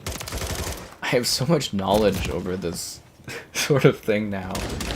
So much useless knowledge and how licensing and everything works just because of these acquisitions. Beforehand, I didn't care about any of this stuff. And now, because I get asked questions all the time, I've had to do, like anyone that works a regular job and needs to learn about things, I've done lots of research into how licensing and ownership and all that works, so yeah, I am kind of knowledgeable in this sort of stuff.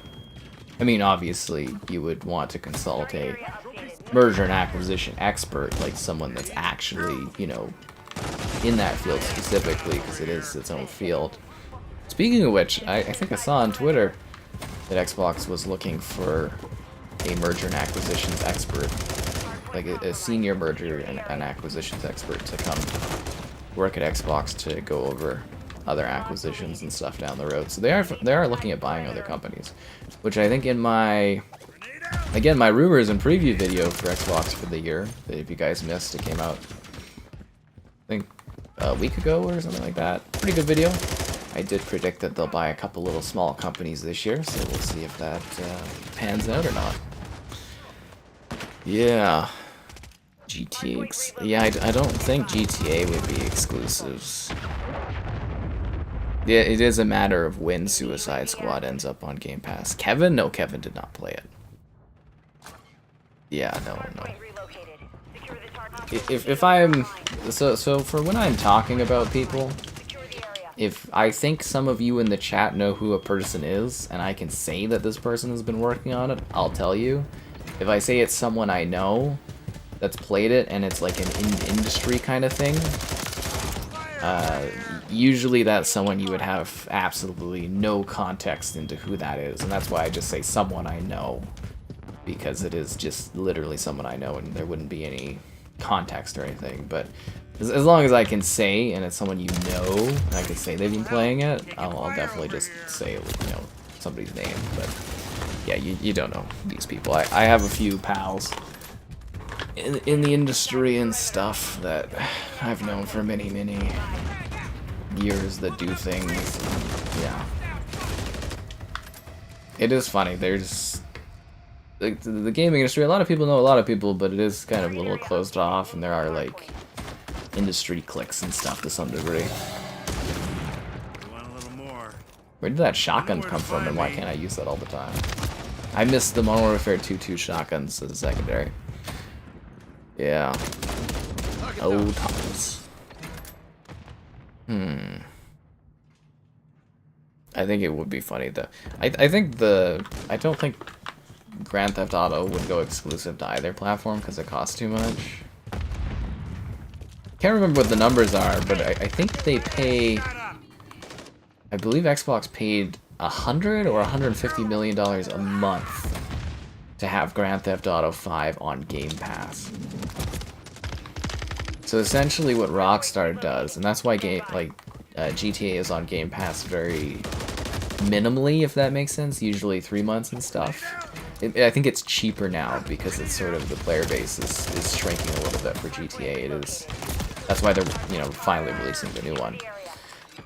But yeah, over COVID, where it was hitting its prime for numbers and stuff like that, they were hitting, I think it was $100 to $150 million a month to have that on Game Pass, which is a ton of money. That's just to have it on Game Pass, and that game's really old, right? But what Rockstar does is during the months where it's selling well, because GTA 5 is... Who's still buying that game? It is selling well, they don't put it on Game Pass, and then the quieter months to keep that player base going to buy microtransactions, they drop it on like Game Pass or PlayStation Plus with like a little bit of a sweet deal for Xbox or PlayStation, just to get those numbers going and to make a little bit of extra cash. They're genius, actually. They're very smart. Lots of ways to make money as a publisher and a developer and an indie dev in this industry these days. Creative ways. So yeah, to get exclusivity for Grand Theft Auto, you'd have to pay a lot of money.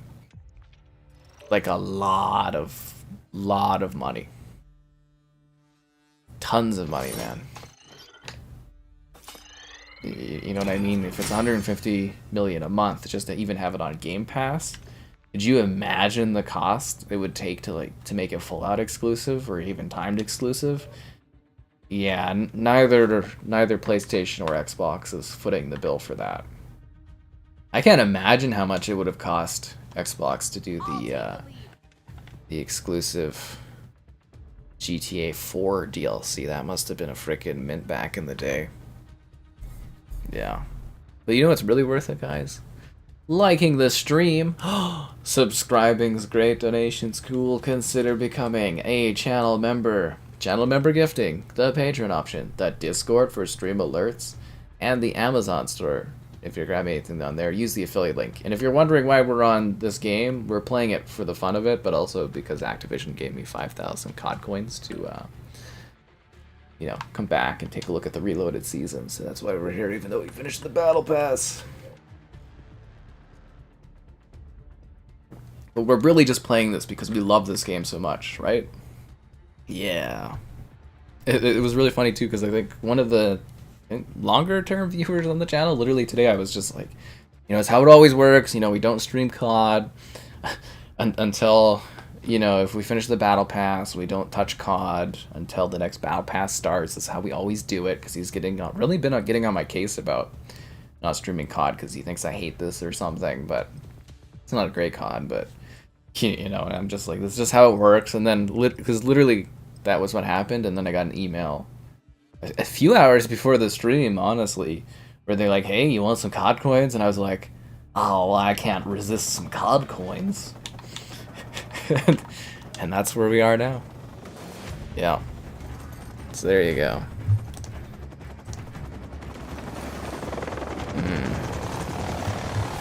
Play nice in the chat, guys. Especially you, troll dude that's here every night trolling. Play nice. Make people buy Grand Theft Auto 5. Well, I was saying that 5 years ago. Who's still buying Grand Theft Auto 5? I guess there's, you know, kids growing up every day or something that are going and buying it. But seriously, who still needs that game that hasn't already bought it? It's one of the most incredibly done game or sales going games in the industry. I mean, it's number 2, right? It's right there behind Minecraft, which is so impressive. I don't know. I hope we get to a point though where gaming is much more commonplace.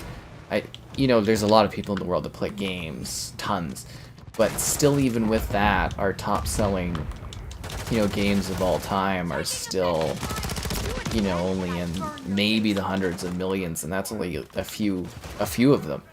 I know what you're saying, well, hundreds of millions is a lot. Yeah, but there's, you know, again, only a very select few that reach that. Some of the top selling games of all time have like 30 million copies sold, which is a lot, but just considering how many people there are in the world, that's not a whole lot, right? So I am hoping we're getting to a point where gaming gets even more mainstream and we can see crazier and crazier sales numbers for some of our differing titles and stuff like that. Because remember, there is more to gaming than console gaming. You know, there's mobile, PC, blah blah blah. I don't know, it'll be very interesting to see how this industry changes over my lifetime. I'm very curious about it. Maybe when I'm about to die or retire, I can do a big discussion of how much it's changed.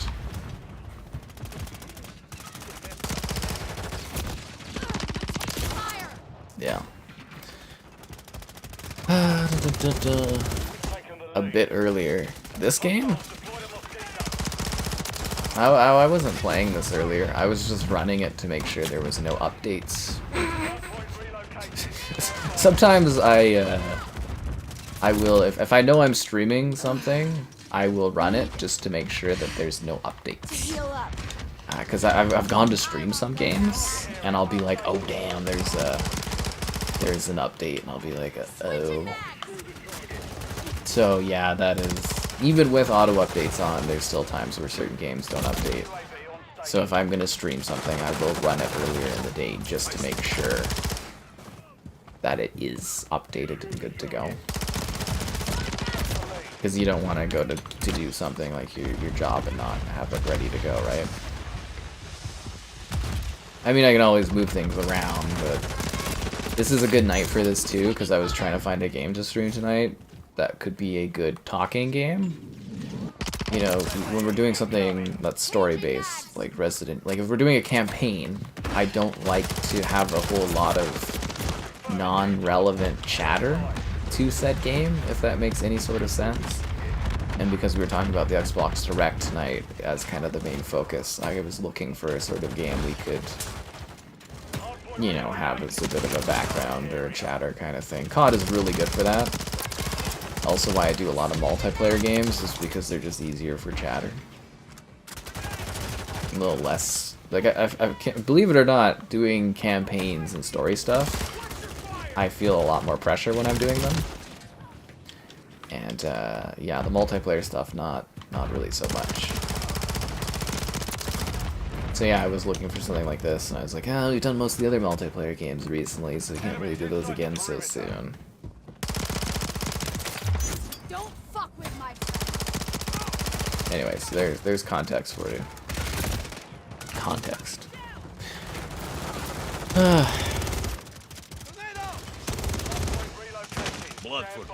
SNES.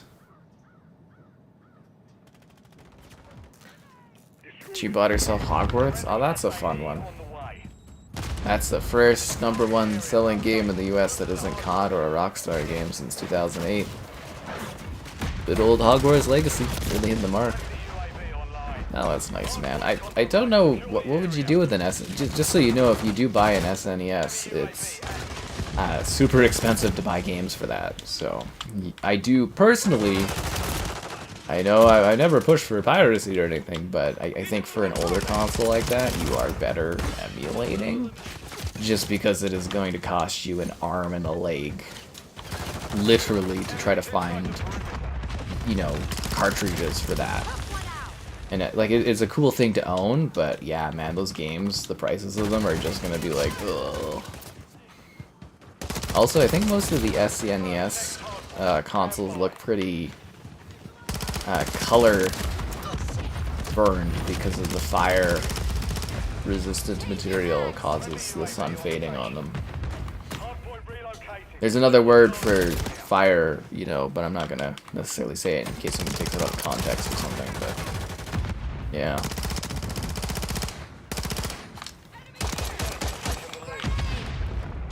Anyways, so you gotta watch out for that. I know what an SNES. Are you serious, man? You don't think I know what an SNES is? I had an SNES. I had an NES. I had an SNES. Come on, dude. I used to play Bucky O'Hara on my my NES. Bucky, or was it Bucky? No, it was Bucky O'Hara, right? The little thing, the little space rabbit, and you go. And it broke eventually, and it just kept like replaying the same level over and over again. The cartridge broke. Yeah, no, I did. I had a Genesis too. I had a Sega Genesis. How do you think I played and fell in love with Turtles in Time, man? That was an SNES game. TMNT4, man. Yeah, I had the old consoles. I had a PS1, a PS2, Xbox, GameCube. I didn't have a 64 though. Mitchell had the 64. It was kind of funny. Yeah, Mitchell had the 64, but I have played old things back in the day. Crash Test Dummies on the Genesis. Sega. Avowed Combat? I mean, Avowed Combat just looks like a first-person game. I'm telling you right now, Avowed is going to be the best game out of everything they showed today. They showed it was a terrible way to show that game off, but Avowed will be the best game they have in that conference, or that direct. Avowed will be the best one out of all of those.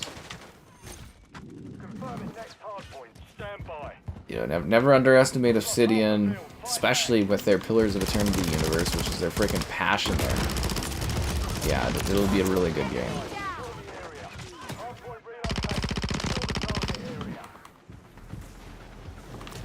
That was the one to watch for.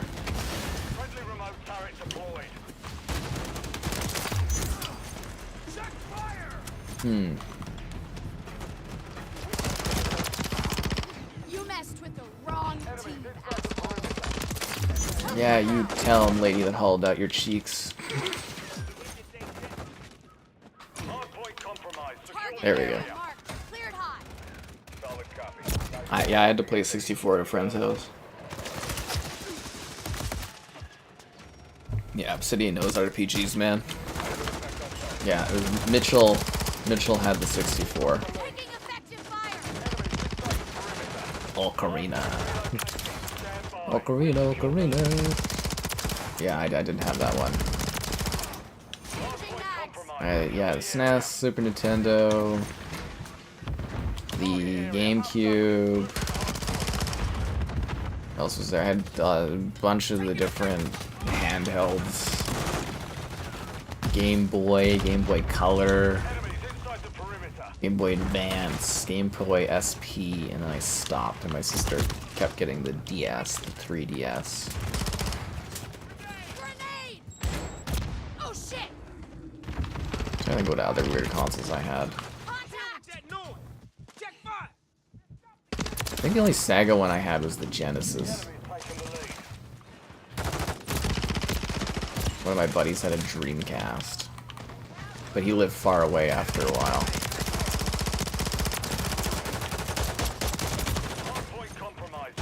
Oh, maybe I had a Sega Game Gear or something too. It's like the Sega handheld. I think I had a Game Gear for a bit.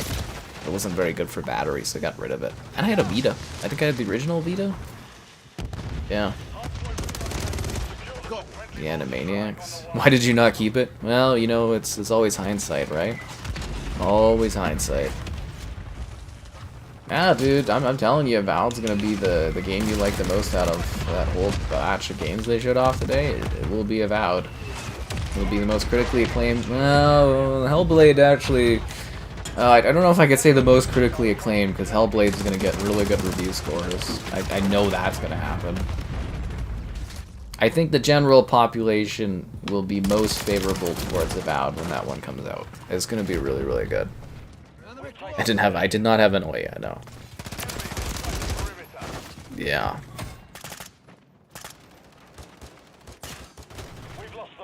And a flea market. But that's what I was saying, if you're like buying an SNES, it's just like, make sure you look into how much those cartridges cost, because it'd be really silly to have the console and not want to be able, you know, not want to be spending money on how much the freaking games cost on it, especially when you just emulate that stuff nowadays really easily. I mean, hell, you could probably go on Amazon and buy one of those crappy knockoff sticks that has like every SNES game that ever existed. You just plug it into your TV and play off of it. I don't know how the emulation scene is on Xbox these days after they got rid of the, you know, now that you have to use dev mode, but, you know, for a while there, the emulation on the Series X was sick, dude. I was doing, like, Turtles in Time and stuff, and, you know, the old Super Star Wars games. I was just emulating those on the Xbox. It was awesome. I don't need to emulate Turtles anymore, though, because we have the Turtles package on the Xbox, so... Yeah, I love me some Turtles in Time. I was actually... I've come close a few times of actually wasting money to go buy the really expensive arcade machine that just plays Turtles. I know you can mod it with, I think, was it the Raspberry Pi or whatever. You can mod the arcade cabinet to play other games, but I've come really close to sometimes buying the full arcade cabinet with the 4 sticks just so I can play Turtles in Time on it. I don't know who I'd play with, but I'd want the full experience, right? I really love that game. Yeah. Well, you don't have to get your console, get rid of your console to get a PC, man. They complement each other. Well, I've also said that Xbox is very allergic to release dates. Yeah. Yeah. Well, I mean, I've mentioned that many times. It's hard for any developer to survive unless they're backed by a big company. Why do you think so many of them are so happy with consolidation? Why are we in an age of, or did I say age of consolidation or era of consolidation? I like the age of consolidation. I think that's the one I've said the most. In the long term, I want people to go back to my streams from 2-3 years ago where I say it's an age of consolidation, and I want that to actually be the era of gaming that this is. I'm going to really push for that as I get older too, and all these other people die. I'm going to be like, I coined it, and I can have the streams to prove it. Like, that's the era we're in, the age of consolidation of gaming. It's like when the movie industry got really small and really tight. That's where gaming's headed. There will be more purchases. More tears will be shed. More childhood heroes will go to platforms you don't want them to go. Especially since Microsoft's got so much money to play with, because they got the big AI rush and they passed Apple again. Oh ho ho! Should have bought Apple or Xbox stock, or not Xbox, Microsoft stock a year ago. It's up 20-some bucks. But it made some good money. Oh right. Anyways, doesn't matter. Indie will be delayed. Indiana Jones will come out this year. As I said in my video where I was saying it could end up in 2025, I also mentioned that like the game was supposed to launch with the movie. So the movie came out obviously in the summer last year, and then looks like the game's coming out this summer. So it should be. I don't see a reason why Indiana Jones would move to next year, unless it's like a strategic strategic reason. But yeah, because again, if they were aiming to have it done for the movie, it should be very polished and ready to go at this point, because the movie will have been out for a year at that point, right? There you go.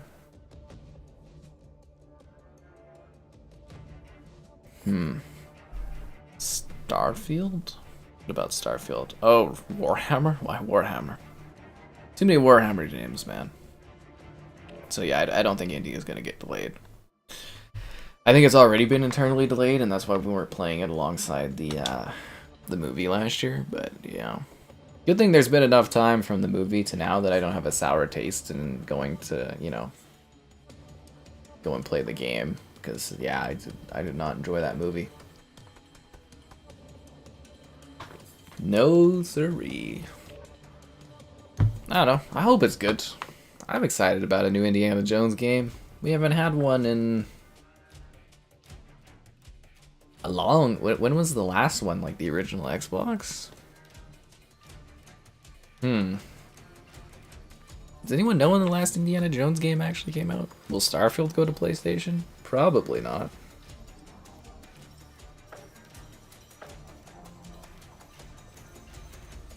Yeah. I am very curious, though, to see what Xbox is going to have at their showcase in June.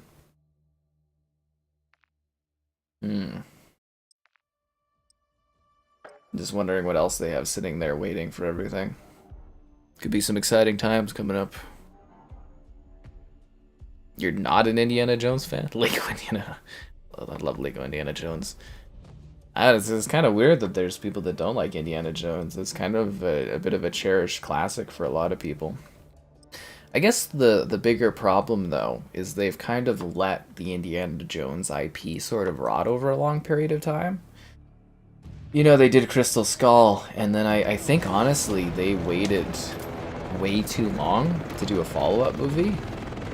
And I think the fact that there hasn't been any Indiana Jones, like, chatter for a long time, I think that IP has kind of lost its resonance with, like, the younger audience. Resonance?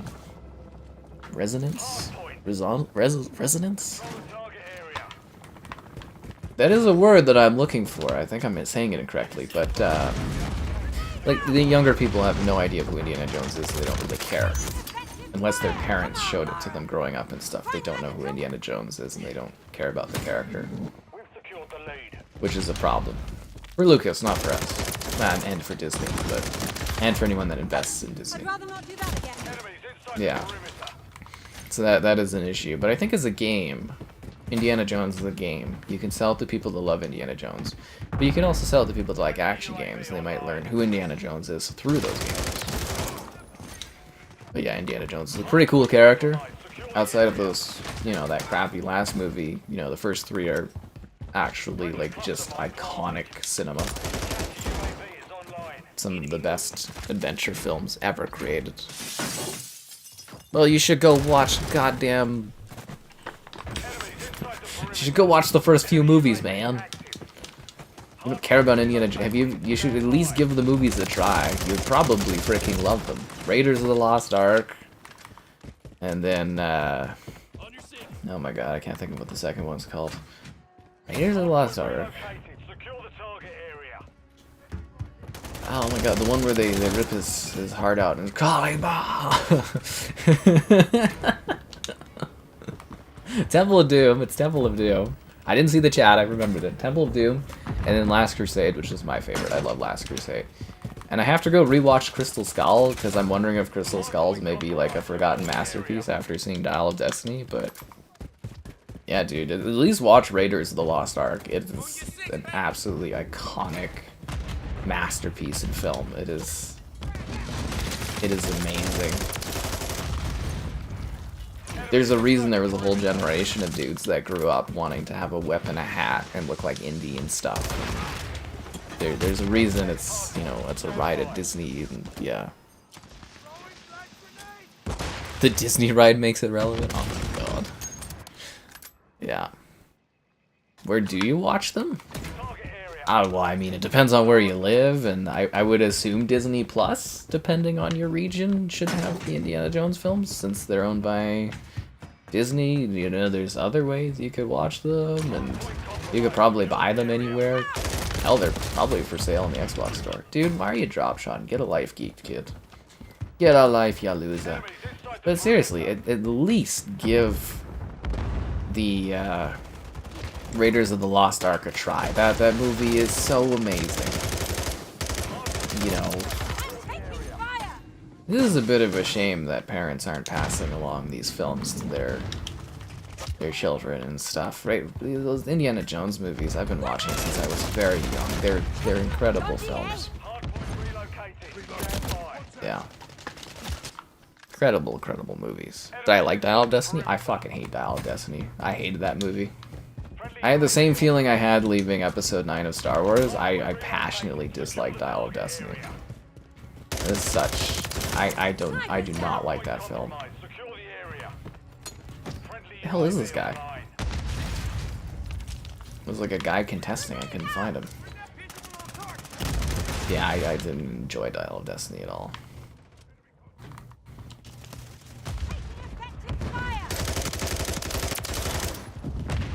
And Crystal Skull, I haven't watched in a very long time, but I kind of maybe think I should give it another try after Dial of Destiny. And I don't want to give an opinion on that one. When I was a little kid, I liked it because it was like silly and stuff. But you know, I grew up a bit and watched it again. I was kind of like, eh, so. So I'd have to see if I have a different opinion of that one now.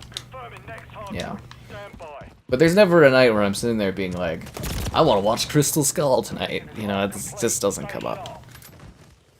You know what else comes up, guys? Liking the stream, so be sure to like the stream. Subscribing's great, donations cool, consider becoming channel member gifting, the Patreon option, and the Discord for stream alerts, chatter, and great times. There's also the Amazon Starfleet link, if you're grabbing anything on Amazon. Yeah. Show my kids Raiders of the Lost Ark? Yeah, when I have kids, I'm sure I'll show them all the Indiana Jones movies. That's actually something I really look forward to, is having kids and showing them the movies and stuff I loved, and the games. I want them to have really fond memories of watching and engaging with content with their parents and stuff. I watched movies with my family so much growing up.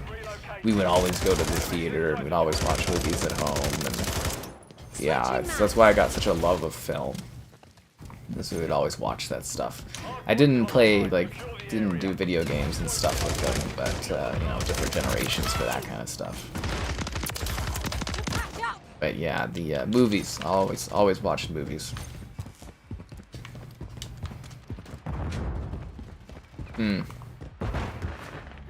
actually, there was the one girl I was seeing quite a while ago at this point, and I was really excited because she hadn't seen basically any movies, and I was like, oh my god, this is the perfect excuse to bring out everything I love and watch it and stuff.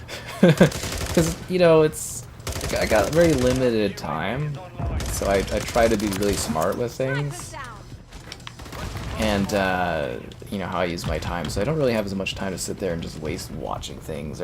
Usually I'm a little bit more work driven, so I'm like, oh, this is a waste of time.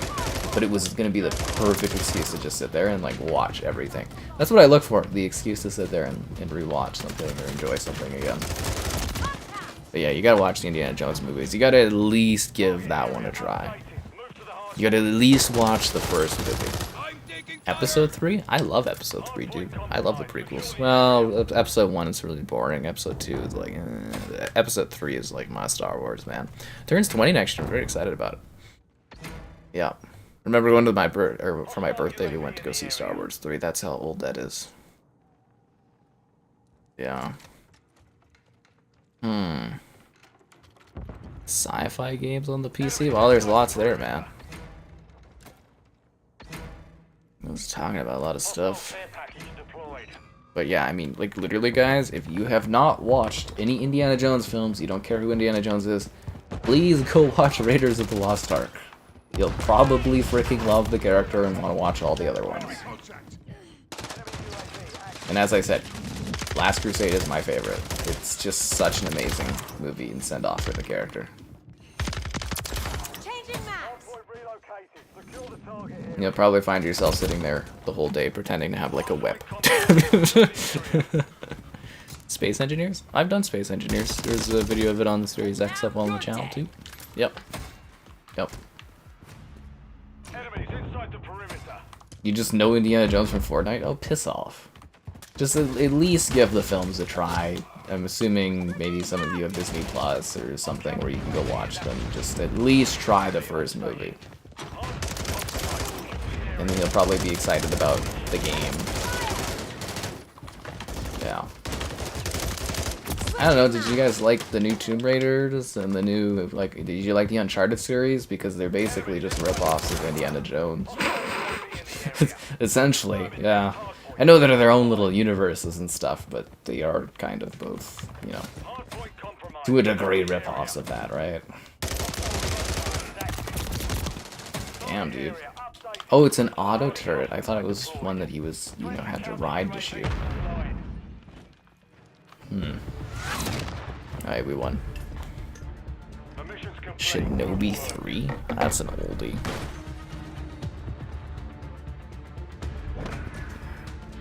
Lego Indie tells the stories? Yeah, it does.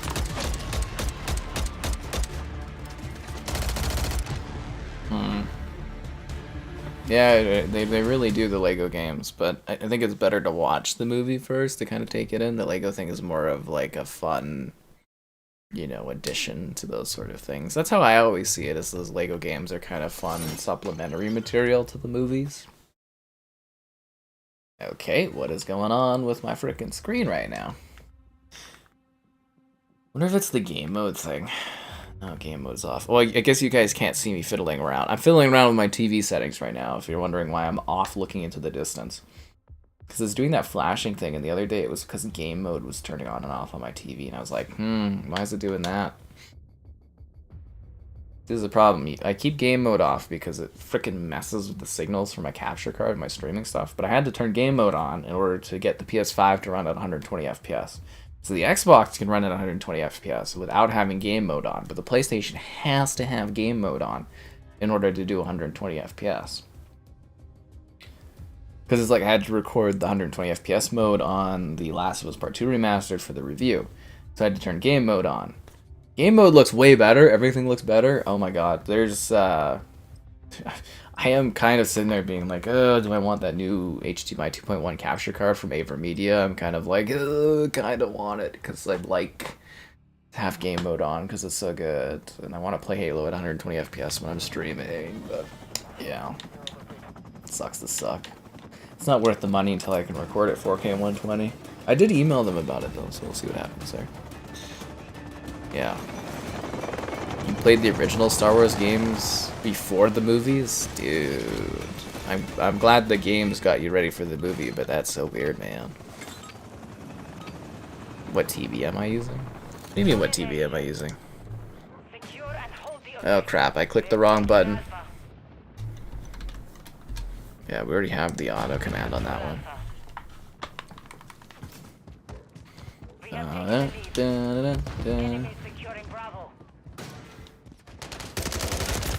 I'm just excited we have a new Indiana Jones game coming out. He's such a cool character, and I think he lends himself pretty well to a video game too, because of like the puzzles, the archaeology and stuff. I'm really excited.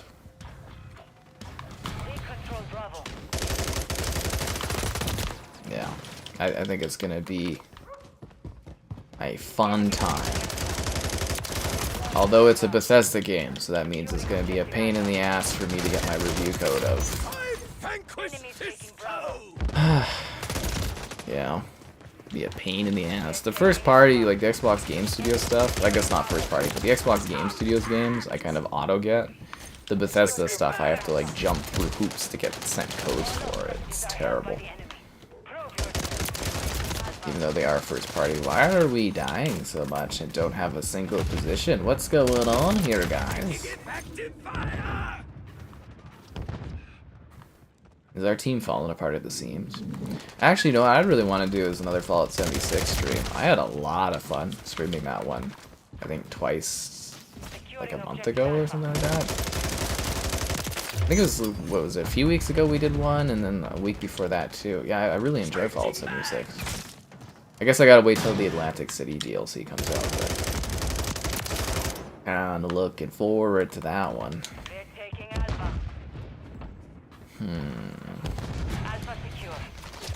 Ugh.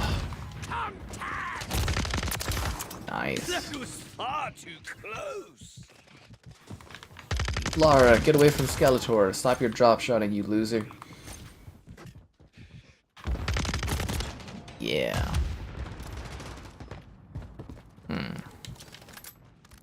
Castlevania. Oh, those games, Lord of Shadow series was kind of an interesting ones. Apple Studio Display? Yeah, okay. I'm sure I do an Apple Studio Display thing. I was hearing about or not hearing, but I was reading about some of the early previews for that new Apple Vision. What was that called? The Apple headset? Apparently it's very uncomfortable on the head and causes headaches. I'm quite curious to see what the final reviews are for that one. Because that info came out, and then the big guy that loved the Apple Vision in his initial preview came out and was like, oh yeah, I also kind of had feelings about that. And I was like, oh, okay, so now suddenly you're feeling they were heavy too. Yeah. I think that's kind of funny. So it should be very interesting to see how that's, you know, reception to the Apple Vision there from the reviewers when they're allowed to, you know, give out their reviews and stuff fully. Did they patch the grenade? I'm not sure yet. I really don't have to. I guess I haven't heard his grenade as much from this guy. Yeah, very heavy but very cool. I don't know. To me, that just seems like another overpriced Apple kind of gimmick, but I'll have to wait and see if it delivers. I'm not really into any of the headsets at the moment. I'm sure there'll be a point where, if the VR thing keeps going or whatever, either I get one to review or I buy one at some point, but currently no interest in it. But who knows, maybe 5 years from now, 3 years from now, I get interested in it or something. I don't know. But yeah, I'm not really too into the VR stuff at this point. I was really excited about it. I was really excited about the PSVR 2. And then it's just like I've lost all interest in that stuff. And there isn't enough about the PSVR 2 to get me to want to buy that. Sorry, Thomas.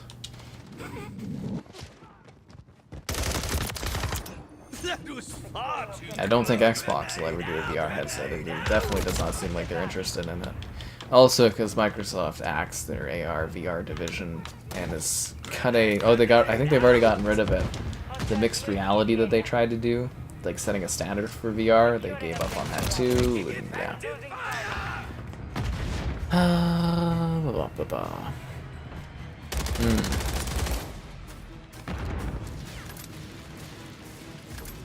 HoloLens? Anthem? Oh, Anthem. Anthem burned hard, dude. Anthem had good gameplay. Like, well, maybe not good gameplay. Anthem had good movement mechanics and a cool concept. I've never seen so much anticipation for something bomb so badly.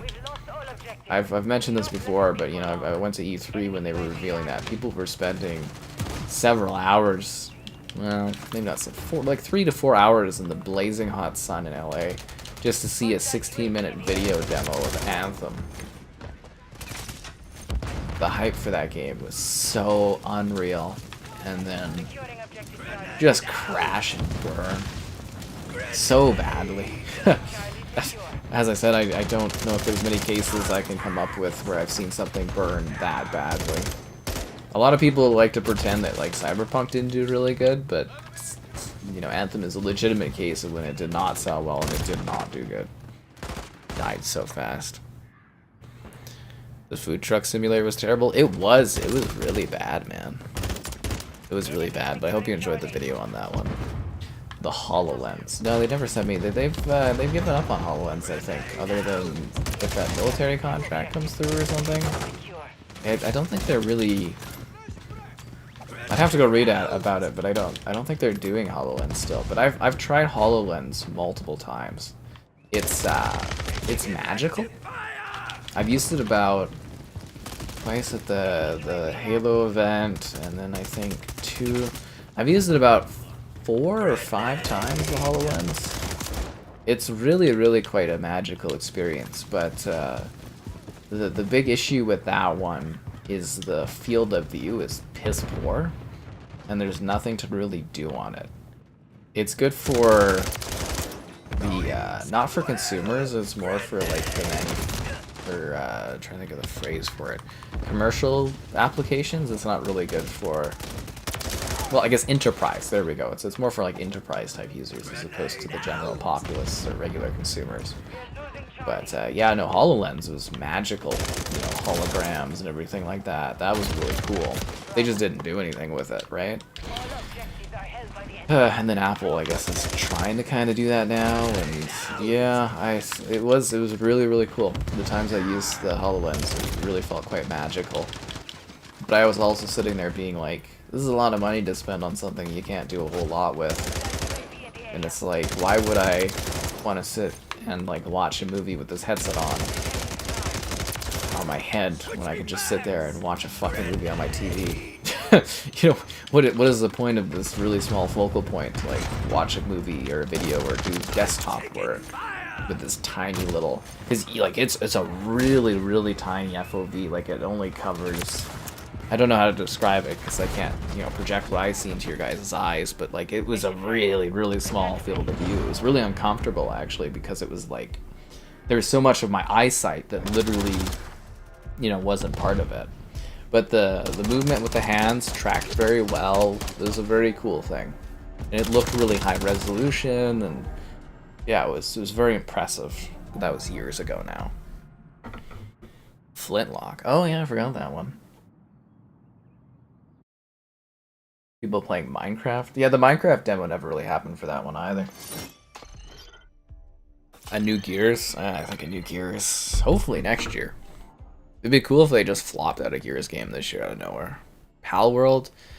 Yeah, I think Palworld's tomorrow's stream. You're impressed with VR. You get sick. You just gotta keep playing it, Thomas. You'll eventually get used to it. It's one of those things where you just gotta keep, at it. And,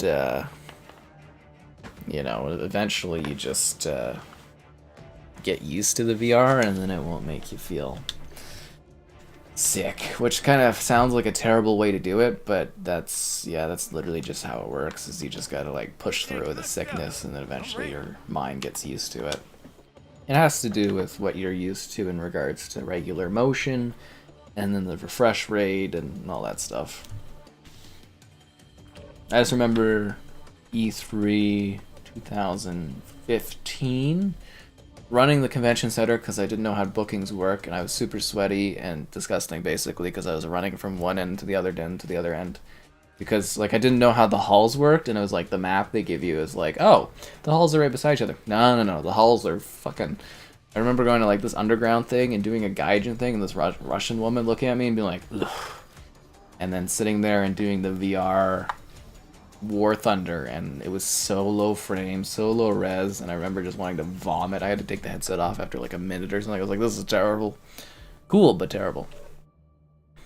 I think Palworld will be tomorrow. 3D TVs, kind of cool, but I think 3D TVs will only truly work when they get rid of the glasses. Yeah. Forza, I still think Horizon's going to come out this year. I don't know why it would be a Japan theme for Forza. I know a lot of people want that, but there's so many other places they could go to. Japan almost seems too obvious because people have asked for it so much.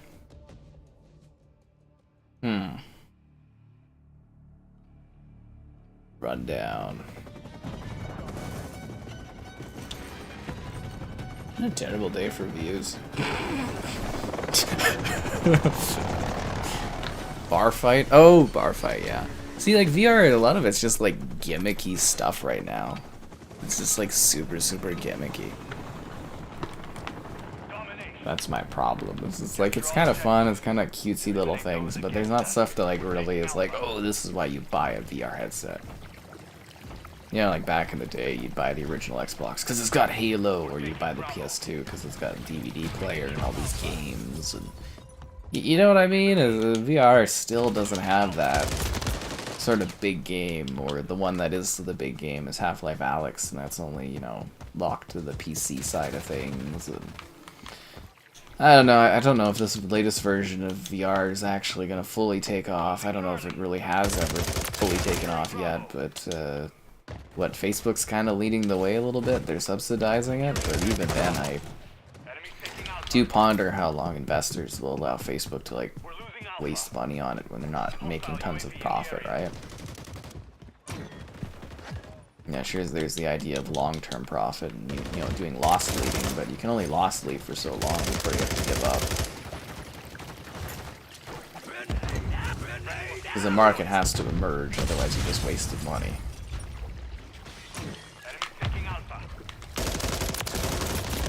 Yeah. Rio? Yeah, we did Rio earlier. Oh, I'm not saying viewers on the stream, I'm saying overall views for the day. It's like, January is a terrible month. Stream's doing great. Oh, it's totally fine. Why do I own a Series X if I have a 4090? Oh, well, Xbox sent it, so, you know.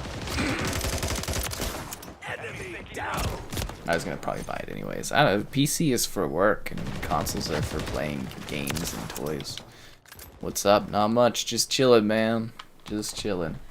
I think Elder Scrolls 6 might launch with the new Xbox if they're doing another console.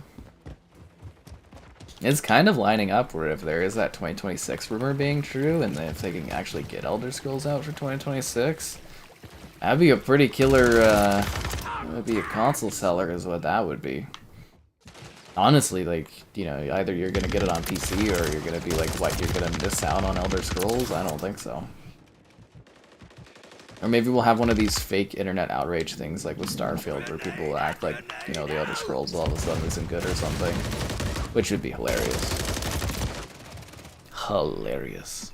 Food trucks? Well, this is silly sim videos, but January is always a bit of a dead month. That's why I say it's like, it's kind of like the worst month of the year. January, February are typically the worst gaming months and the worst months for success on YouTube because, as I've said, like the ad rates. So basically companies, they spend all their money on advertising during Christmas and the fall because that's when they're, you know, selling new products, selling for Christmas, you know, making money. And then they just basically, like, they get halved or, like, thirded in January and February. So it's typically really dead months. I'm pursuing some sponsorship type stuff, so that might, well, it definitely could ease things quite nicely if those pan out, but we'll have to wait and see on that. Yeah. God damn it. Although I think the food trucks thing was kind of funny.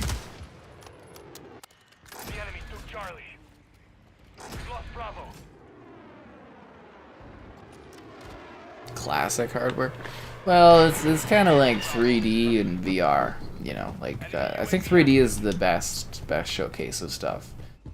You know, 3D is kind of dead right now, but it's come and gone. You know, there was 3D with the blue and the red kind of thing was the thing back, like, way in the day, and then it kind of disappeared, and then it kind of came back, and then it disappeared, and then they, you know, they did the 2010s 3D, you know, where they had the glasses you would wear in the theater, and they tried with the home theater stuff, and it didn't really take off, and 3D is kind of dead, you know, except for the Odd movie.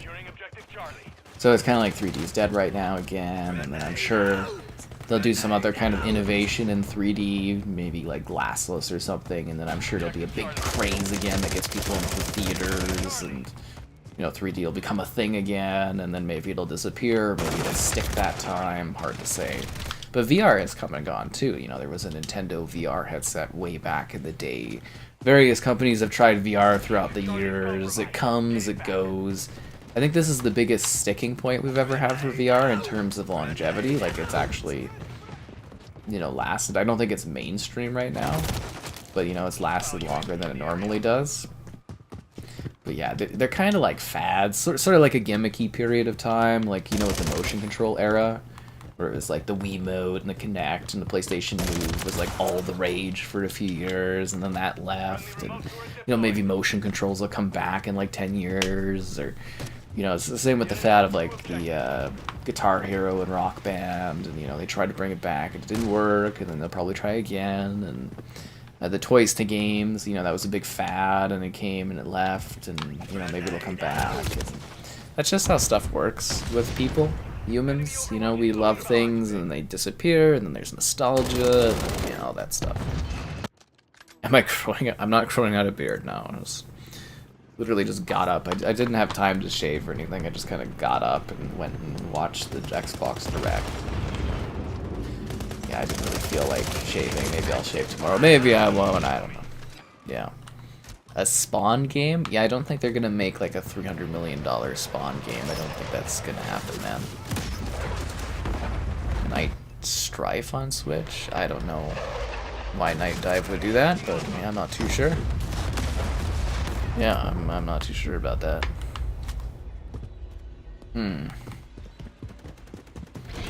Night Dive does what Night Dive does.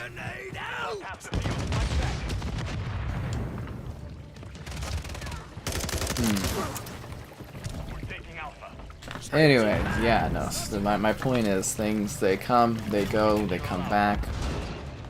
Same with different styles of like clothing or haircuts or whatever, and furniture right now, like, was it 50s, 60s furniture is back in, which is the dumbest fucking thing I've ever seen, but alright. What the hell was it? My mother was looking for a couch 2 years ago, I guess, or a year ago or something like that. And I remember going, you know, we'd go shopping together, we'd go to all these different, like the Brick and Leon's and some other furniture places, and I was just like, why is this in? She's like, this is all the rage. So she was looking for that style, and I'm like, you know, it's the 50s, 60s, maybe 70s even, kind of stretching it, sort of throwback aesthetic is like the in thing with furniture right now. And I was just like, it looks so weird, kind of like wooden little tiny sort of stands, and then that like old school kind of retro fabric, and I was just like, okay. Very, very odd. But yeah, that's the styles and stuff. Flight Sim? Yeah, I'm thinking Flight Sim's gonna be early this year, because I don't know, man. Microsoft's really weird because they don't tell us when anything's coming out, so we just kind of guess. But I think Flight Sim should be this, I don't know, spring? Yeah. Kind of weird if it was later.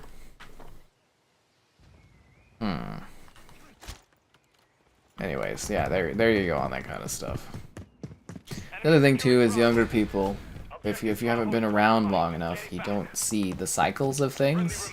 You just know things you grow up with, and it's like, it's not being like ignorant to any degree, it's just people, you know, they grow up and they understand things until they see things and they're like, oh, this came back and that, and they're like, you gotta look back further and you can be like, oh, okay, so this was a trend this time, this was a trend this time, and it just sort of repeats.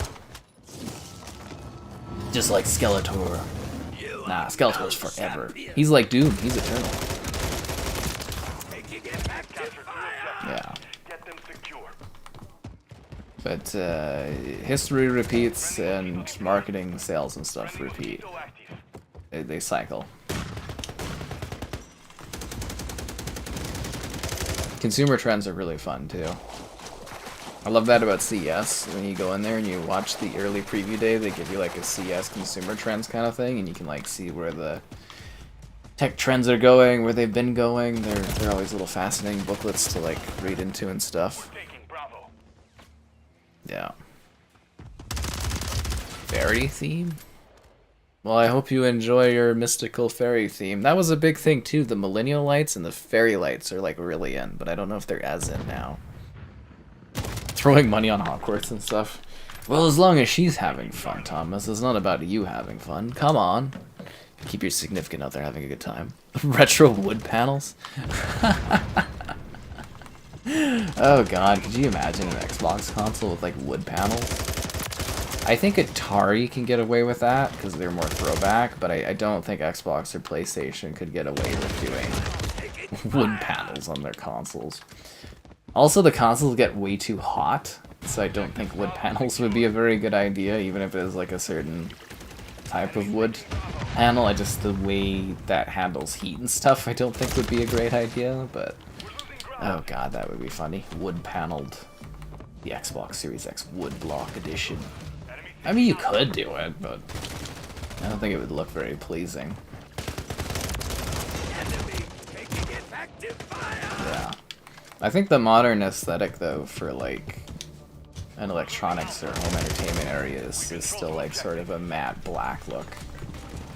When I was younger, it was like everything was white for electronics, like a matte sort of white, and then there was like a little area where we had like really glossy stuff, like glossy black, and everything kept getting like marked. Same with fridges, like what, glossy silver and that.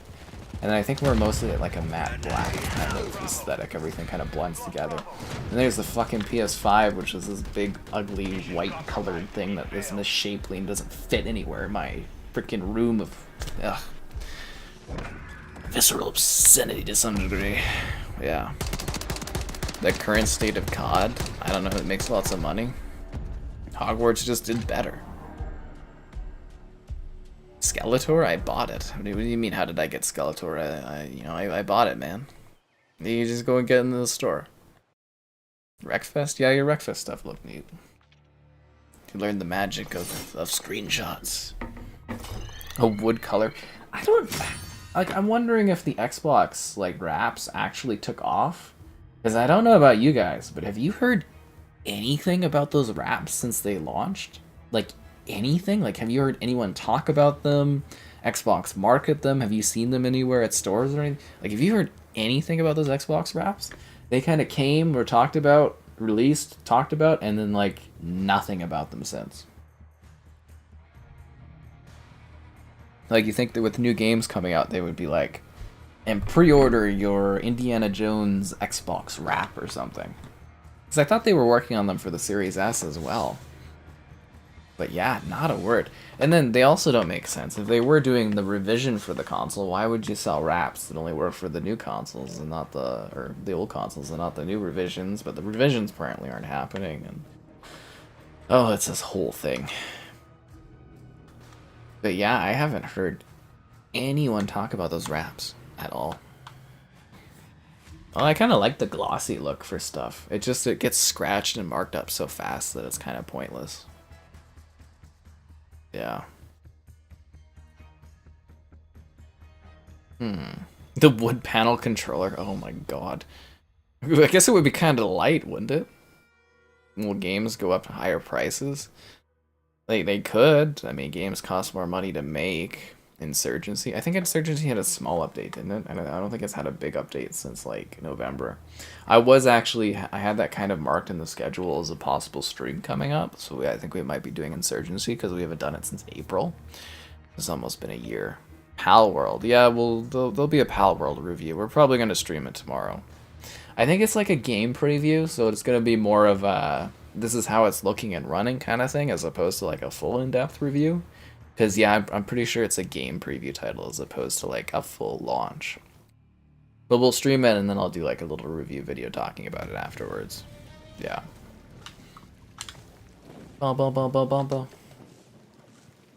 Let's do... yeah, let's do the Toke Force.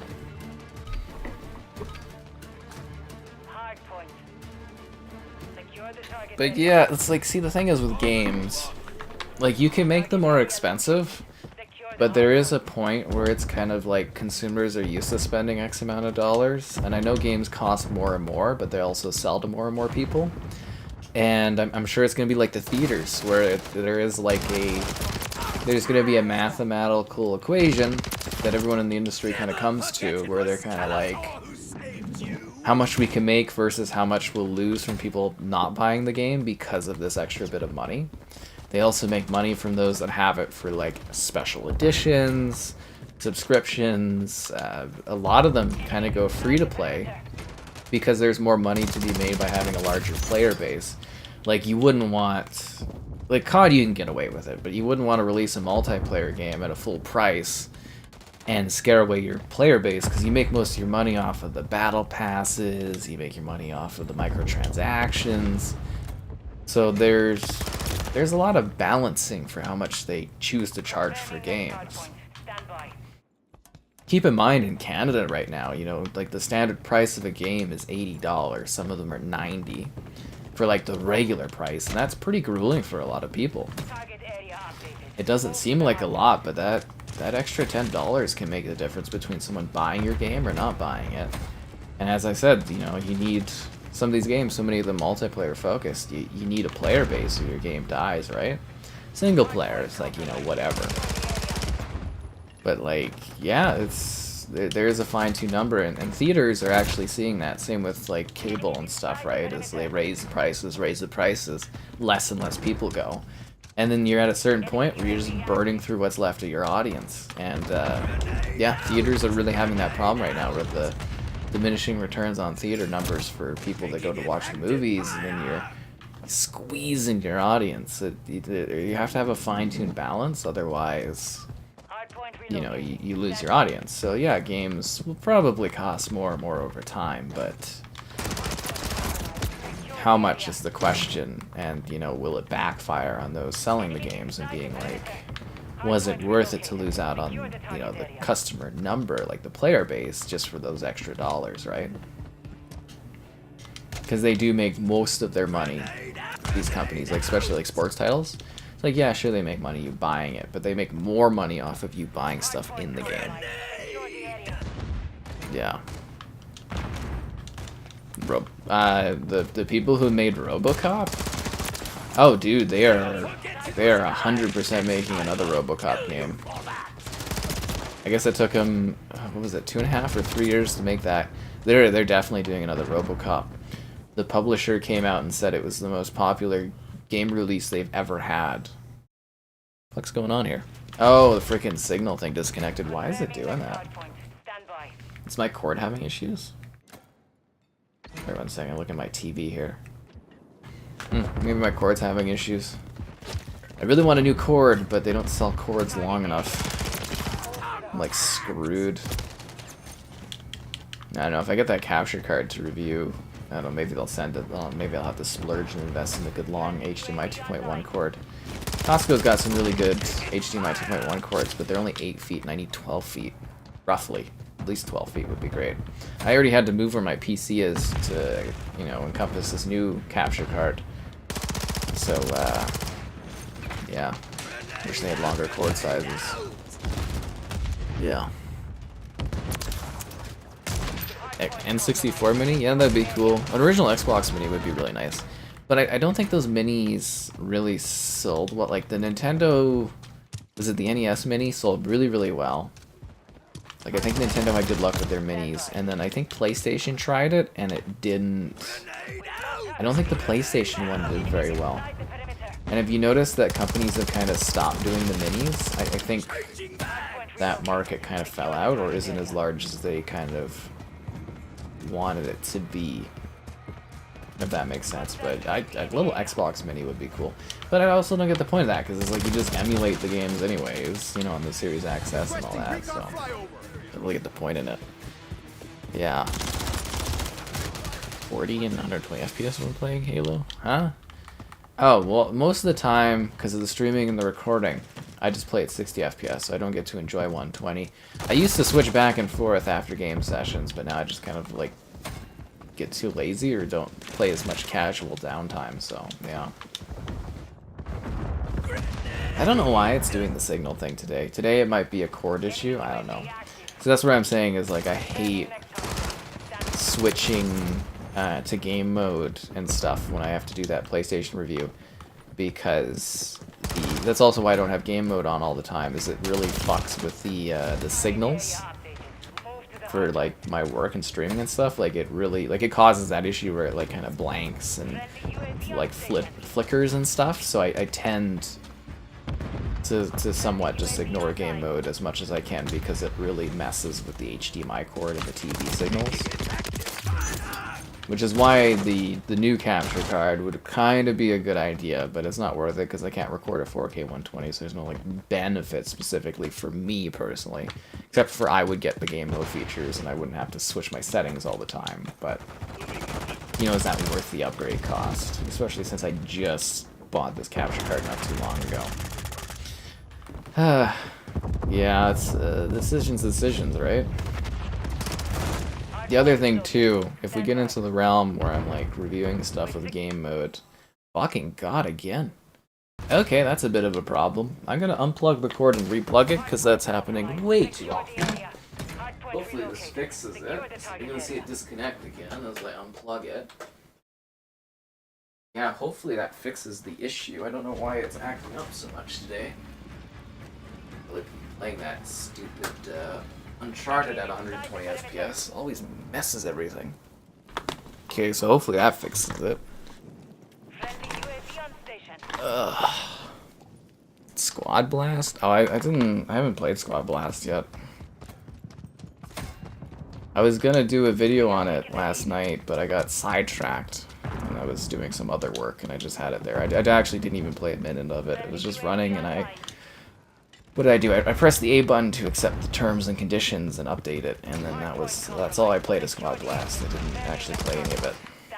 That one was weird. I don't think Squad Blast is available in Canada. I had to go to the US store to download it. Wow, I went on the US Xbox site to buy it. It's free, so you buy it and then yeah. So I had to like go to the US Xbox store, buy it, then go and wait for it to show up on my console and then download it.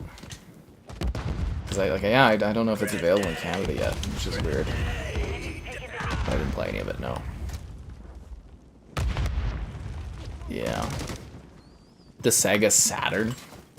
Oh, that was a bomb of a console. It must suck buying a console that like dies. You know, it's just like a huge waste of money. Man, I should have quit this match, dude. Look how bad I'm doing.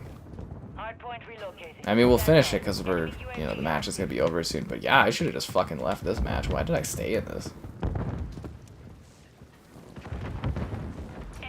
I gotta get better at quitting when it's going badly. Holy.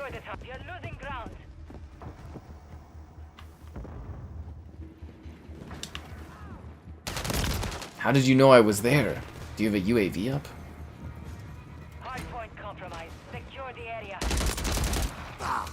That was incredible. He just all of a sudden knew exactly where I was and snapped at me. Yeah. Sega Saturn.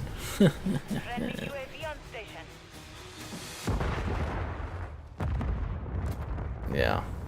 Oh, do you have to... For Halo MCC, if you're playing with game mode, you run it 4K 120. 4K at 120. You don't have to choose 4K or 120.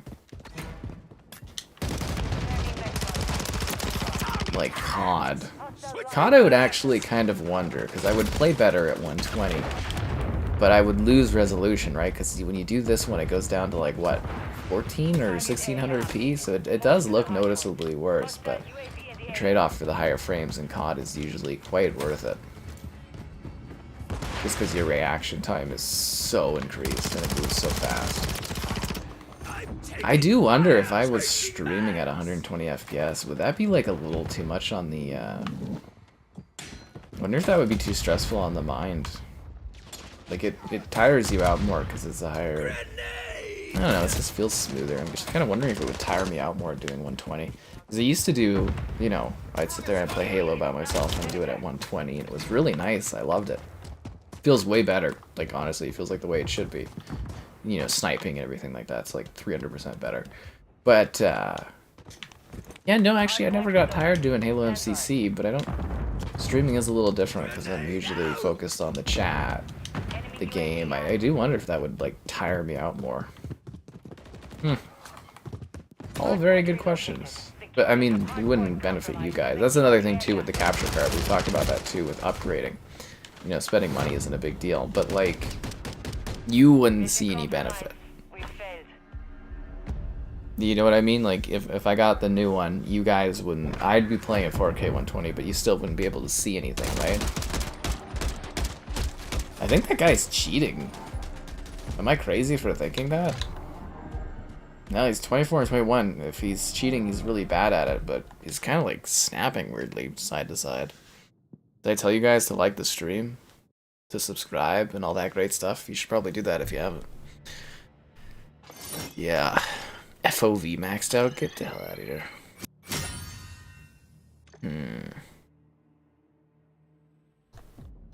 Anyways, yeah. The Wii U? Oh my god, get rid of that old thing, dude. Wii U sucks, man. Okay, I was playing as Skeletor, right? We still haven't had Snoop Dogg pop up yet. Or were we just playing as Snoop Dogg? No, we were Skeletor. Murder House? The hell's Murder House? Oh, that game. Oh, you know what we never got on Xbox and we were supposed to and they delayed it for indefinitely? Was it Night Trap? Yeah, kind of surprised that one never happened. It's kind of like an old FMV kind of game. It would have been cool to do video stuff on. Ugh. Pal World? Oh, I mean, it's a new Game Pass Day 1 release. Those tend to do really well for streaming. Yeah. I got like a new style for thumbnails too for Game Pass. It's just like a big Game Pass picture and the image around the outside of it. I was like, we do so much of these Game Pass like re-release streams where I'm like, we should be marketing them a little bit more in that way. But The Last of Us Part 2 stream did really, really well. I was very happy with the performance on that one. So did the Resident Evil 2 stream, the first one we did. And Valhalla. Yeah, Hell Let Loose did very, like, that one did super, super good. I was trying to get Kevin to come do another one of that, but, you know, he's working a regular job. It's hard to fit him in on that one. I have a pick for the Discord. A shelf of beer collapsed at your work and there's beer everywhere? I mean, that sounds kind of fun. Yeah, that is a good picture. It's Pal World Co-op. I don't know. Is it? It's the people who made Craftopia, which is kind of like a Zelda crafting game, but now it's gonna have Pokemons. Like, I don't know if you guys went and read the verbiage, but it's like really funny. They're like, oh, you can use the creatures to build structures because, you know, if you do that with humans, it's slave labor, but for animals, it's okay. Or it's like, you can use the creatures to work for you, or you can eat them because that's okay too. And I was like, what the hell? I was like, this is hilarious. I can't remember about the other one. There was a few little things on their site which were just funny. Yeah. They had very, very funny stuff they had going on there. Test Drive? Isn't Test Drive coming out this year, or did it get delayed? I don't know if it's I think it's 2024, isn't it, the new Test Drive?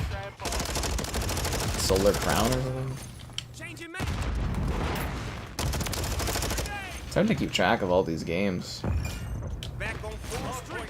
I take it 1 week at a time. Currently my direction and focus is trying to get frickin' review forms for Tekken, Persona, Yakuza, and Suicide Squad, which again, I have the form for Suicide Squad, but I don't have like an email from them giving me the form, so that tends to impact things slightly.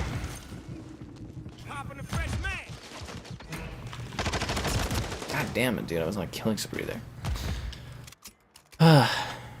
Yeah.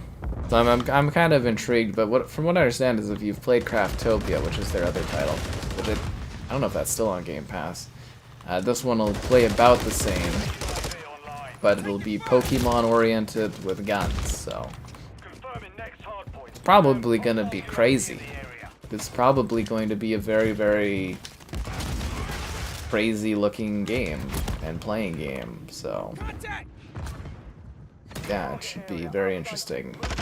Yeah, it comes out tomorrow, so yeah, I think I've got that scheduled to stream for tomorrow, so that should be fun.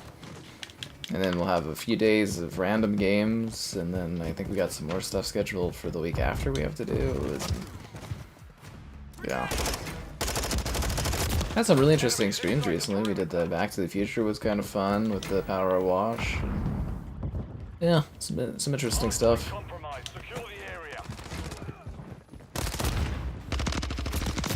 So surprised at how popular some of the stuff's been for the last bit here. Yeah. So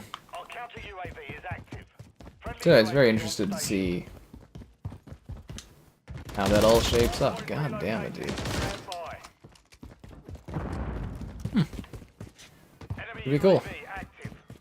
I think Pal World will also probably do well on stream because most people have no idea what the hell it is. They just know it's coming to Game Pass, and they'll probably want to check out what the hell it's all about.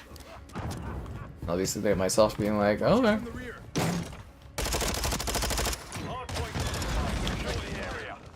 Oh, and it's Friday, which means I get my ID at Xbox allocation. Good. I really need some new games to do videos on.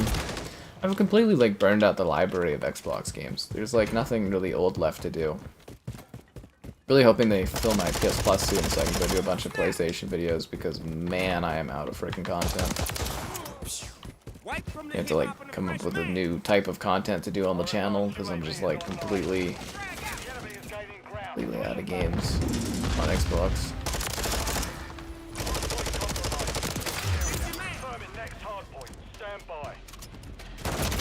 Take it one day at a time.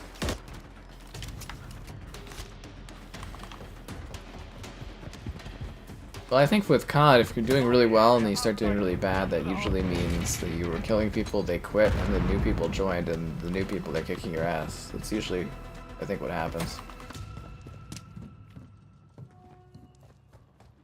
I feel like they're just, like, reusing some of the map assets on this one. Feels too familiar to other levels, but that's okay. They're not all bangers. Like, this map's alright. I'm not, like, blown away by it, but it's a serviceable level. I don't dislike it.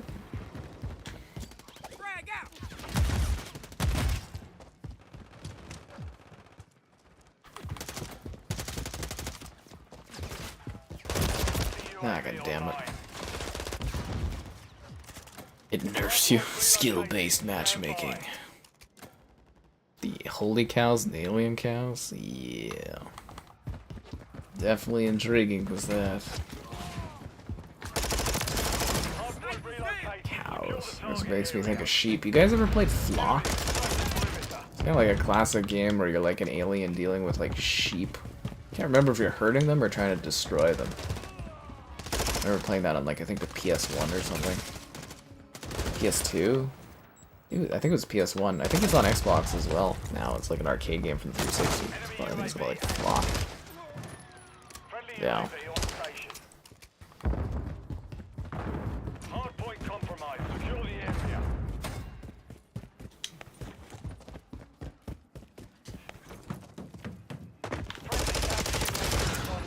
Changing man.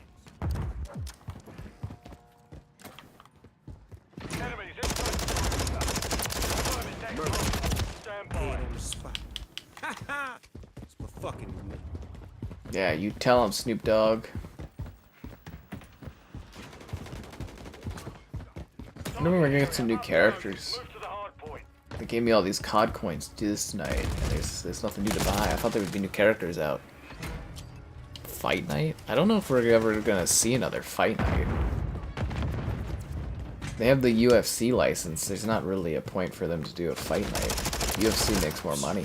I actually think that's what kind of kept THQ afloat for so long back in the day, was their like UFC Undisputed franchise. Yeah. Sports games, good stable money if you can get a series going on for a long term. But yeah, there's no point in them doing Fight Night if the UFC just makes so much more money. Which reminds me, we still haven't done a UFC video. I better go record that and get that all wrapped up. Ugh, I don't know how that one got so delayed. Well, I think it's because they gave it to me late, didn't they, or something? I don't know. I can't remember why that one got delayed. Should have really covered that. Shadowheart? I'd be down for some Baldur's Gate characters and those with guns. That would be funny. You guys ever see that? They keep doing, what is it, Asterion, the vampire dude from Baldur's Gate, on Twitter. They keep doing pictures of him with guns. It's really, is it usually Glocks or something? It's very strange. There's all these pictures of him and he's just got a gun. Like, I don't even get how that makes sense, but it's just like a thing that people do.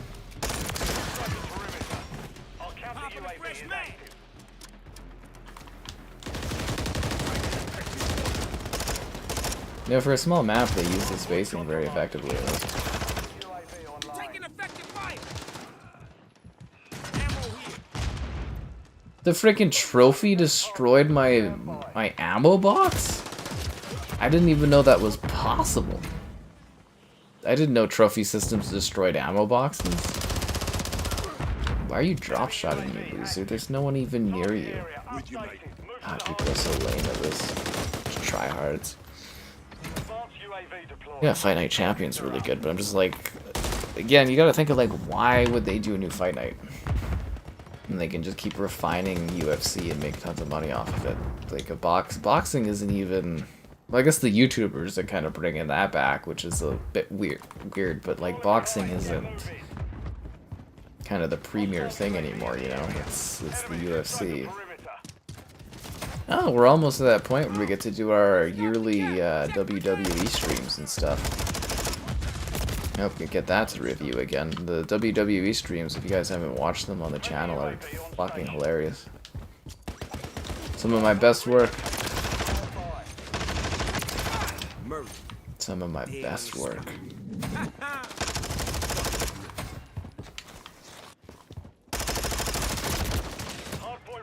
Yeah. Greece. I didn't mind the flow of Greece, but I thought aesthetically Greece was very displeasing. It just kind of looked really bland and sterile.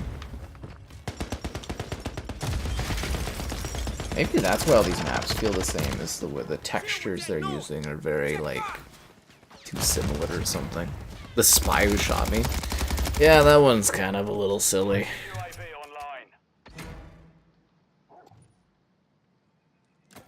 The 3DO or the Atari Jaguar? I think 3DO... Didn't that one actually have some unique games to it? Jaguar. Ugh. Guess you'd have to go look at the game libraries on those ones. But I thought 3DO actually had like a bit of a library going. Although I think that one was a bit of a mess too. Yeah, you'd have to go look at their libraries. CFL football? I never played that. I didn't even know that was a thing. There was actually a CFL football. Now you can hate the UFC games all you want. They make a ton of money. A lot of money. That's why there's 5 of them. My favorite Metroidvania? Probably Ori.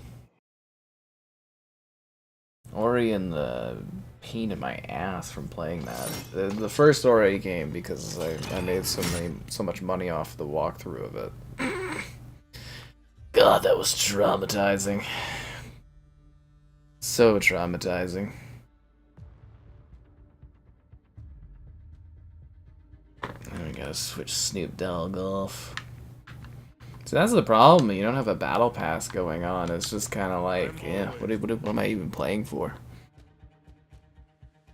I can't believe they actually did CFL games. I always thought it would be like a really cheap, easy pivot Madden could do to like release a CFL game. You know, same engine, everything, just slightly modify it, and then, you know, release it like half the price or something. Because it's not like people are going to stop getting Madden to get CFL, but you might be able to touch a small CFL market. I don't know. It's a shame that lacrosse series never really got off the ground either. There was some pretty cool lacrosse games and they stopped doing them.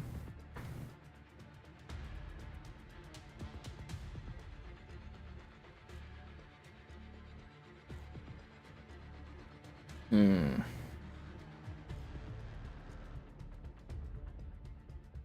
now we wait for invasion.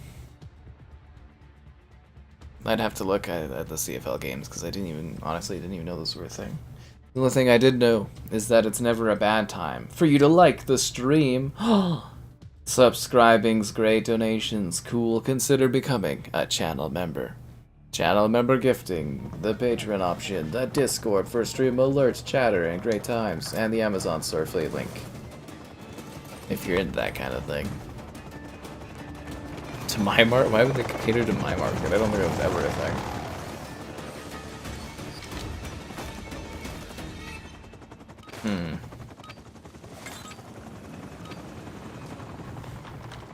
Domination.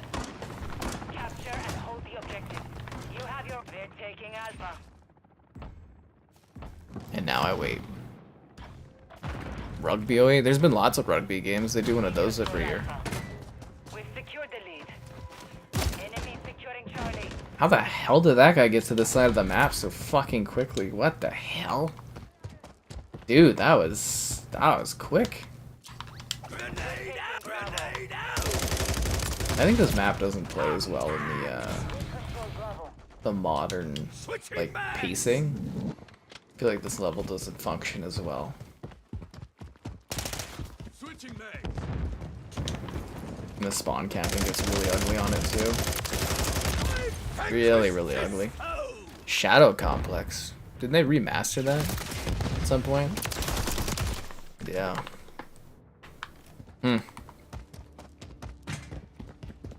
Actually, I don't think that remaster came to Xbox, did it? Taking fire! I think it was like PC remastered or something. Grenade! Grenade! Maybe they fixed the grenade sound. I don't hear him like spamming grenade. Enemy securing Yeah. Bravo. Grenade out! Nah, they didn't fix it. Well, I guess he had more of a stutter as opposed to a double repeat. Fucking guys running around with knives are so annoying. Enemy taking Bravo. Grenade out! Grenade out! Nah, they didn't fix the grenade thing. We just had less of a concentration of grenades thrown at us. Alpha. Enemy securing Bravo.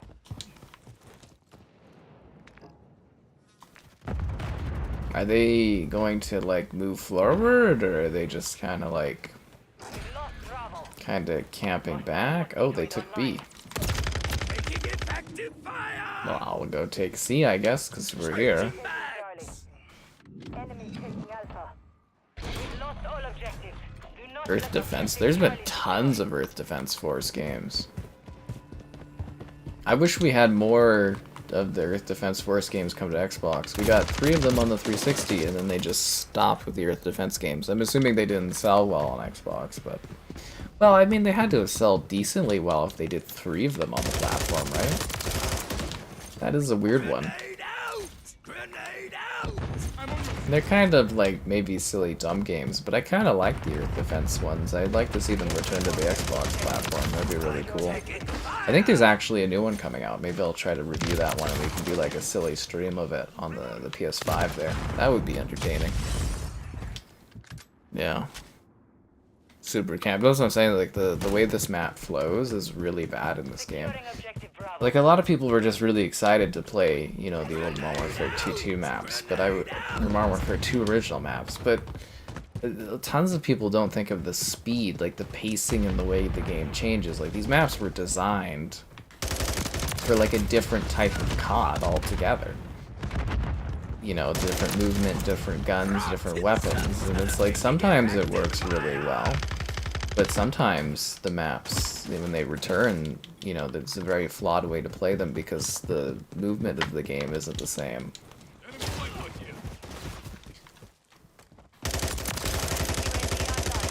Also, some changes they make too might impact things negatively. But yeah, I think this map is terrible in this game, and I kind of liked it in the original. I don't know if I liked it, but you know, I thought it was a fine map in the original game, and in this one it just does not play very well.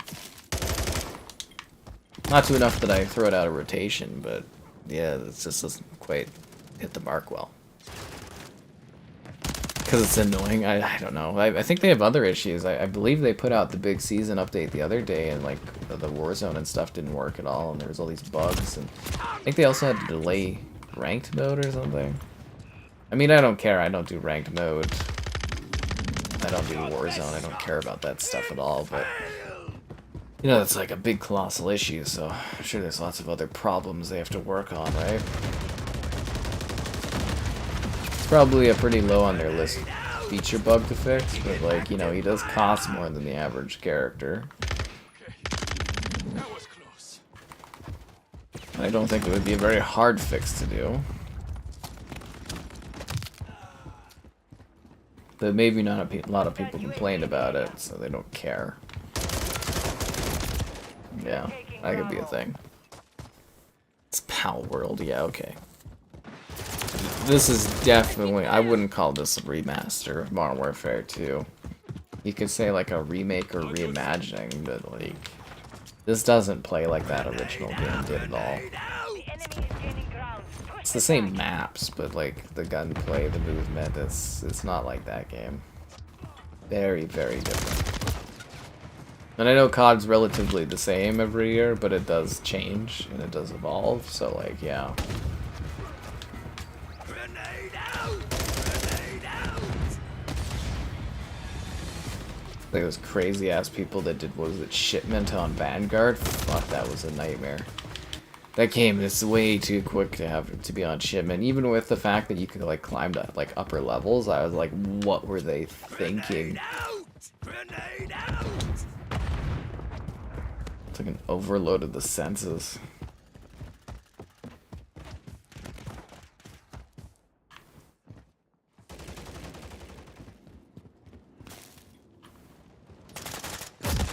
Fuck.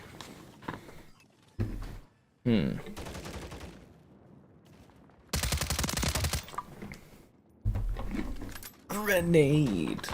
Well, Skeletor will always love you even though he wants to destroy you.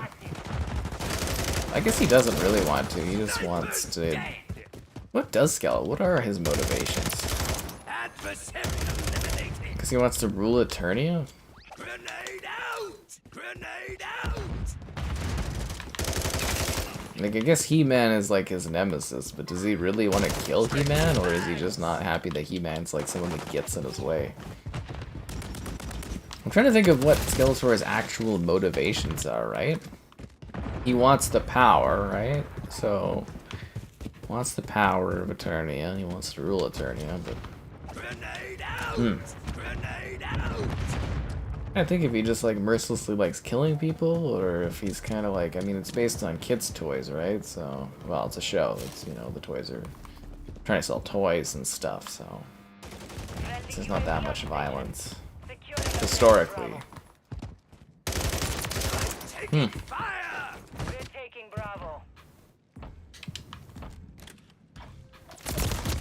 Damn it! Grenade. The burrow ability on Ori. Oh my god, there's so many people that get to that one part of the Burrows DLC in Ori, and they're like, how do I get through this wood thing? But you have to go up the tree to come back and then do the wood thing. Friendly SNES Yeah. today. The dating apps? I don't know. I did a few swipes. I didn't really get too into it. I was just really trucking along with just doing busy work today. Friendly It's Overwatch helo over inbound. when I say it's over!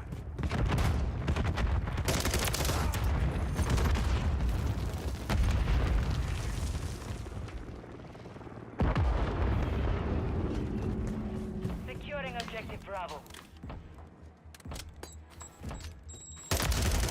Going somewhere!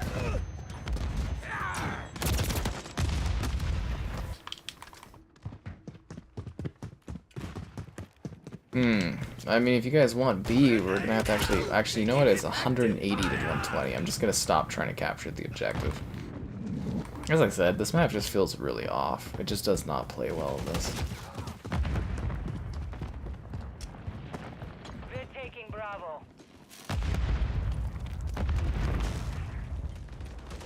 We're getting They were hard. no match for me!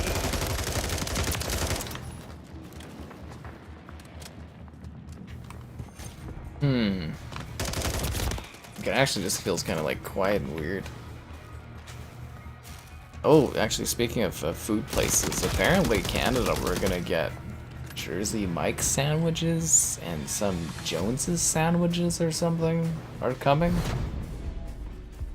Which should be interesting. It's kind of cool to have some new fast food chains or something here that we can eat at. We always go crazy for a new restaurant thing to come to Canada land. We always go, whoa, look at this fancy food snack. People lost their mind when we got Carl's Jr. was like a big thing. I remember having Carl's Jr. in the airport at like one of the CS or something, and I was just like, it's okay. But people were like lining up like crazy for it when it came here. I don't know if we mentioned it, but that Avowed artwork goes hard. Is it worth watching the direct? Not really. Grenade. Have you guys also seen there's a Twitter trend where someone has a picture of this like weird upper area on the top of their like doorway and everybody's like putting images in there? It's kind of funny. Yeah, so anyways, we don't have those sandwich places in Canada, and apparently they're coming here over the next few years.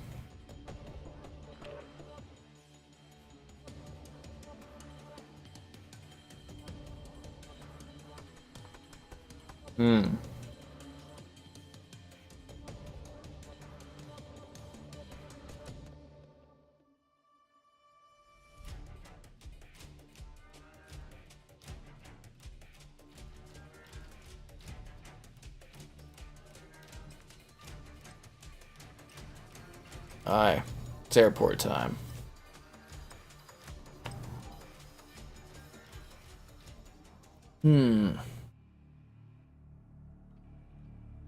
Taco Bell? I never really liked Taco Bell. Taco Time was always better. Subway, when is Subway cheap? What are you talking about, man? Subway hasn't been cheap in like 10 years. Subway's cheap. For like $6? $7? I used to be able to get like fucking a foot long, a drink, and a cookie. Or 2 cookies. Now it costs $12? For all that crap, or like, actually I think it's more like almost, it's $10 for just the sub now. It's gotten so expensive. Yeah. Subway's cheap my ass, and you get less meat too. It's thinner meat slices. Yeah, Subway's not cheap. I wish it were, but it's definitely not. Empty balcony. Dream house, but it has that empty balcony. Yeah, they don't, I don't think they really make houses like that here in Canada, but I'm just getting a good chuckle because people have been doing like fun photos. There's one where it's like Minecraft chests. I've seen one where they got like the mini kit from Lego, the Lego games on top of there, or, yeah, it's just kind of like little funny things. What did I eat today? Oh, fuck, I have... And like a Starbucks Frappuccino for some reason.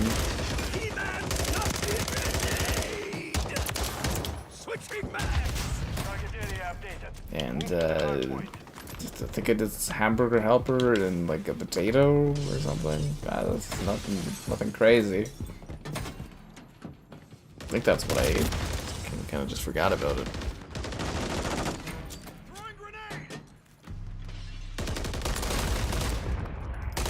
Yeah, I definitely wouldn't call Subway cheap or anything, but Subway has a very strong foothold in Canada. You know, they killed out Quiznos basically, Mr. Sub's basically non-existent too. So it'll be interesting to see if this the Jersey Mikes, the Joneses, or whatever sandwiches, to see if they can gain a foothold here or not. But I'd go try them because I've never been able to. There's a few fast food places I've always wanted to try and I never get to when I go to the States. White Castle, Sonic, and there's one other burger I've always wanted to try in the States. White Castle, Sonic's, and trying to think of the other one. Jack in the Box, yeah, Jack in the Box. White Castle and Grenade the other one. Sonic, yeah, those are the ones I've always wanted to try.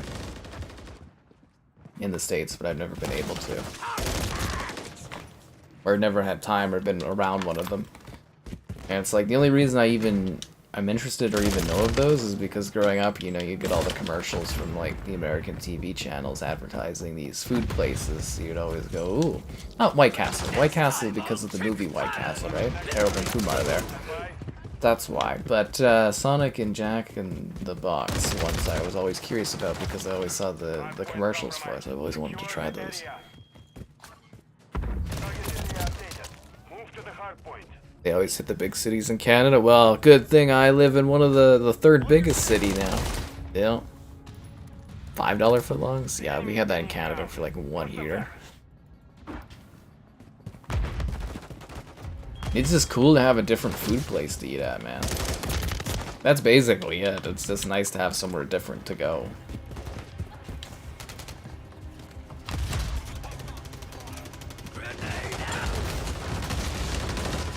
Like, I guess I'm somewhat excited. We're gonna... Is it like Stacked, I think it's called? I think we're doing a family breakfast that's Stacked, because my sister has a birthday, so... We're all gonna go have breakfast that's Stacked. I don't think I've never had Stacked, so it's like a pancake kind of thing or something. And I'm like, oh, okay, well that's different. I kind of like my breakfast place that I've been going to, but you know, this one will be it's like Stacked. Yeah, I think it's called Stacked. I don't know if it's a chain or something. Well, I'm assuming it's somewhat of a chain, but I don't know how well it's known. But I'm like, oh, that's kind of different.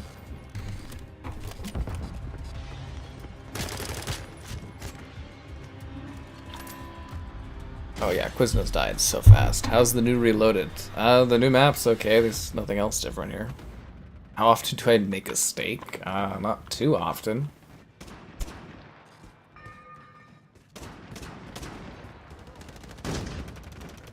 Well, I thought I was gonna sneeze there. I guess not. I don't do steak too often. It's kind of expensive. Effective fire! I'm not finished yet! Confirming next hardpoint. Stand by.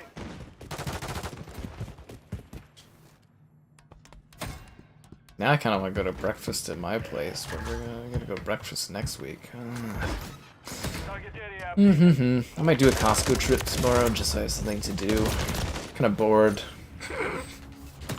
There's no new games to work on, and yeah, it's kind of like today. Like I said, I was just doing like busy work. And, yeah, it's terrible. So maybe tomorrow I'll just do a Costco trip for the hell of it. I mean, maybe I should go to the mall. I'm trying to find like a nice jacket.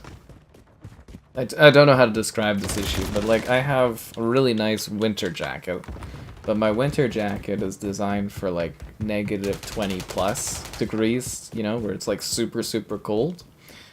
And then I've got my cardigan, but that's only like right up to like -5, 10 degrees. So I'd like to have a nice medium jacket that's like kind of, and you know, they're clearing these all out of the stores, right? Because, you know, well, I don't know if they're clearing them, but you know, winter's kind of almost transitioning into the spring and stuff, so they don't, you know, they get rid of the winter gear to a degree. But yeah, I kind of need like a nice middle jacket, because I have the super, super heavy one, then I've got my cardigans, you know, I got my winter cardigan, my fall cardigan, my summer cardigan, and yeah, so it'd be really good to have like kind of a mid-tier jacket where it's kind of super warm, but also not super sweaty if it's nice out. Like a middle-of-the-road jacket. Right down the middle. Quiznos with singing rats. No? No, I don't remember that. I just know Quiznos was really big, and then they died, like, super fast. Like, they're still around. There's, like, one of them here or something like that. 2 of them left or something, but, yeah. Firehouse subs. Yeah, we don't have that.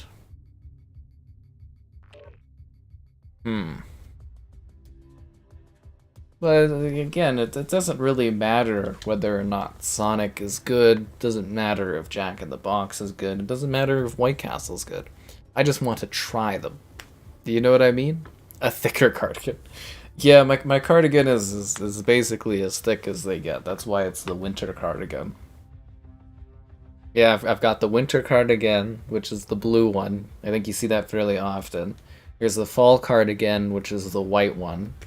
Then there's the summer cardigan, which is like a really, really thin one. Got a cardigan for all the seasons. Yep, all the seasons of comfort. And all the seasons of getting you guys to like the stream. A leather jacket. I'm not into the leather jackets. They look very weird. Yeah, it's not my look.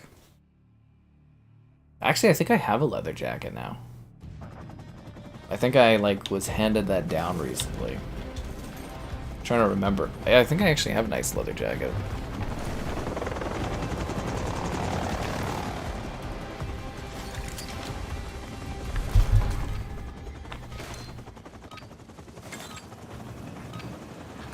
So anyways, yeah, I'm hoping I end up in America at some point for work again or something, and I just take a moment to go and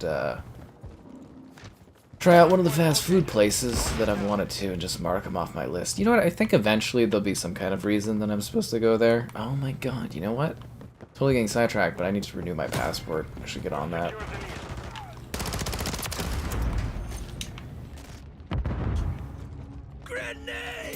It's on my list of complete disinterest, though.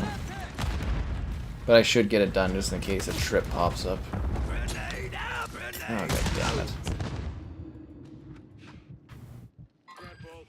I also need to renew my hosting on my site. I just don't want to spend all the money.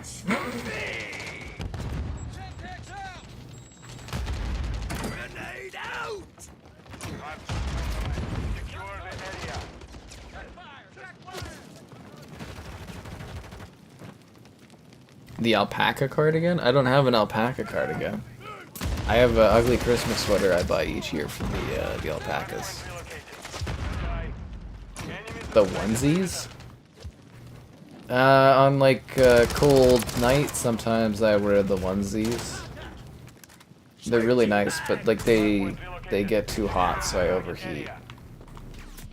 That one. Sometimes I have the Xbox Cozy as well. The Xbox Cozy is really nice.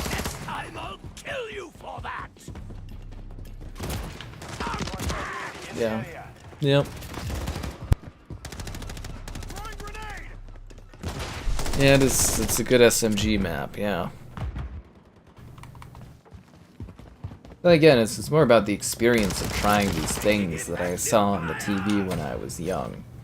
If I don't end up ever eating at them, it makes no difference in the grand scheme of my life. It's just something where I'd be like, oh, that would be a cool thing to do, just to say I did that. And be like, ooh.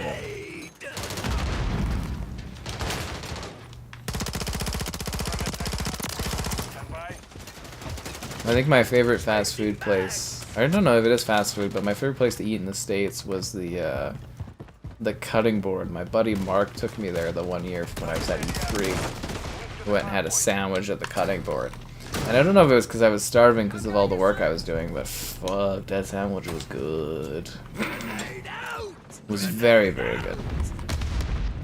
Yeah, I think we did the cutting board, which I think was it in Beverly Hills or something? Or it was kind of like area, and then we went and, I don't know if that was the same year or a different year, we went and we saw the beaches at whatever hour of the night, and I was like, oh, that's cool.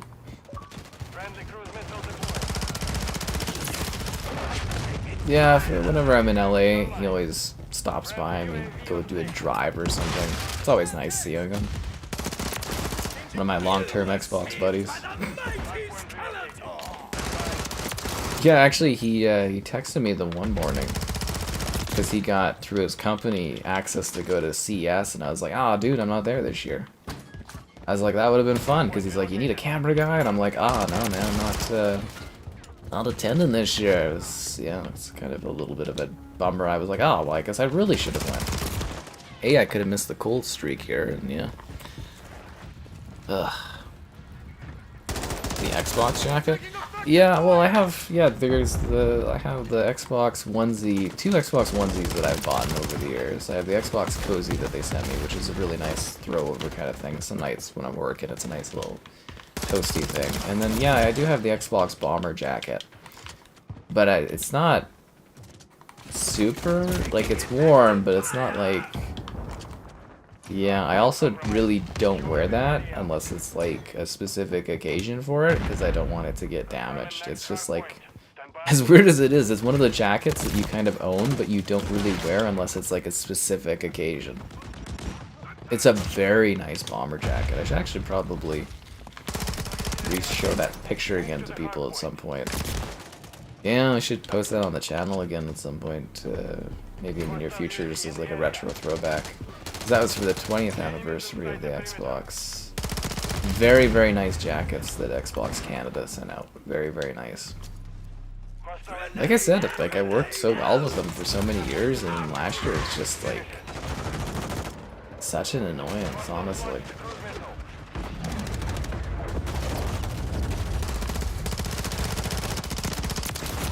Haha! I think that we keep getting Skeletor here. The LSX, yeah, that one's kind of neat. Five Guys? Five Guys is a little overpriced. We have that here. Yeah, Five Guys is a little overpriced. I like Fatburger. I haven't had Fatburger in a long, long time. Maybe I should just go get Fatburger tomorrow. That sounds great. Nah, I'll just go to Costco and it's $1.50. Maybe I'm feeling really motivated. I'll drive all the way to the mall and take a look and see if there's any like good jacket sales or something. Because I think most of the sales are done because Boxing Day is all finished, right? So it's like, is it worth the drive? Especially since it's kind of crappy out too. Enemy down.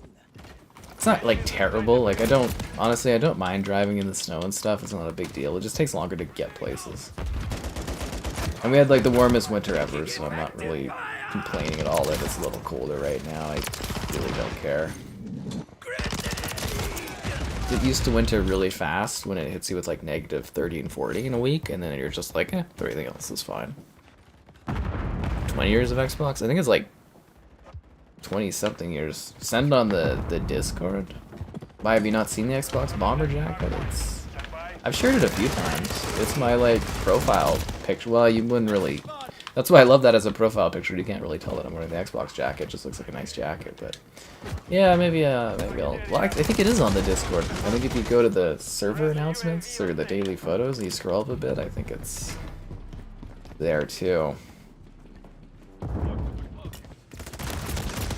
Yeah, I don't know. It was for the 20th anniversary, but that was what, 2 years ago? Time just flies by. Yeah, I'm gonna have to get a new profile picture for Twitter and Instagram and all that at some point.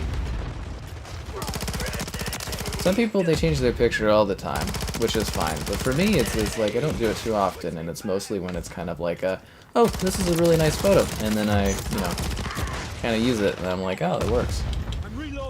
Don't know how to describe it, but I take a lot of photos, but every now and then you get one, and you're like, oh, a good profile picture, and then he sticks with you.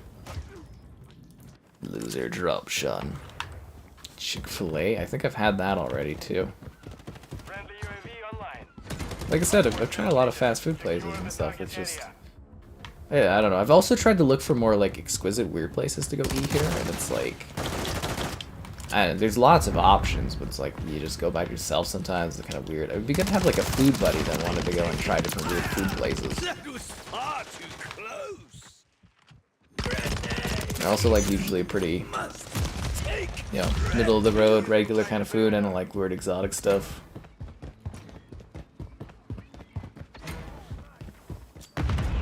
I want to try something that I might like, is mostly the idea. That was far too close.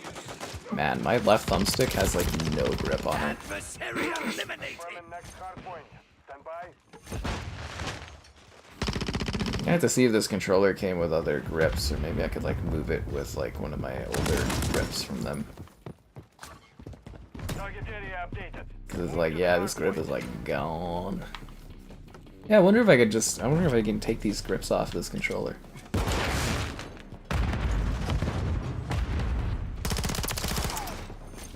I think you can.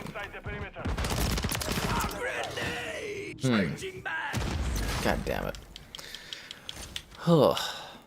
The enemy is in disarray. Press the advance Hardpoint compromised. Burn them all.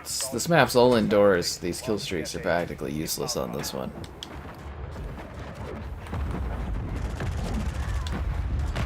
No effect from target.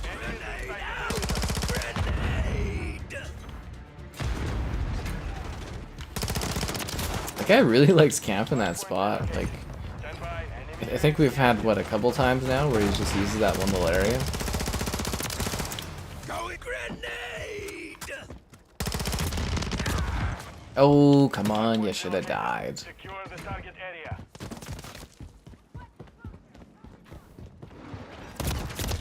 Friendly cruise missile approaching. Zellers? Zellers doesn't exist anymore. Oh, you're talking about, like, the pop-up Zellers?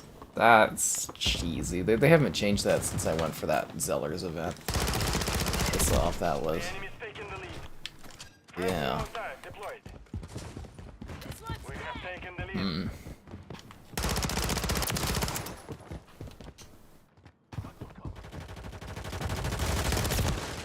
God damn it.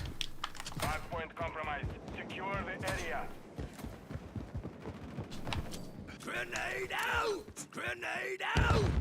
Grenade! Hardpoint. Stand by. That was actually kind of a close match here. It's 219 to 212. Huh. Gyros? Target area. Sometimes they have like a nice pack at Costco. Actually, I think they just recently got rid of it. Where it was a pretty good pack you get at Costco of gyros. Pitas though, I just get Opa.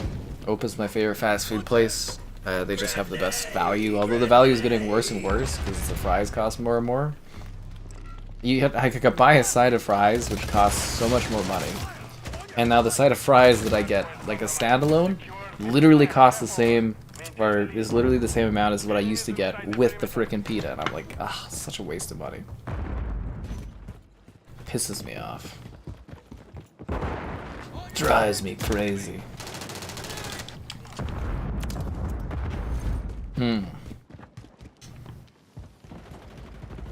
Hardpoint relocating. Stand by. Friendly UAV on station. We've lost the lead. Why isn't that guy dead? Okay, there he finally died. I was like, holy man. Mission compromised. We've failed. Anyways, I think that's good for today, guys. It was fun. I talked about the Xbox Direct. We got stuff done. I think it's Pal World tomorrow. See you around.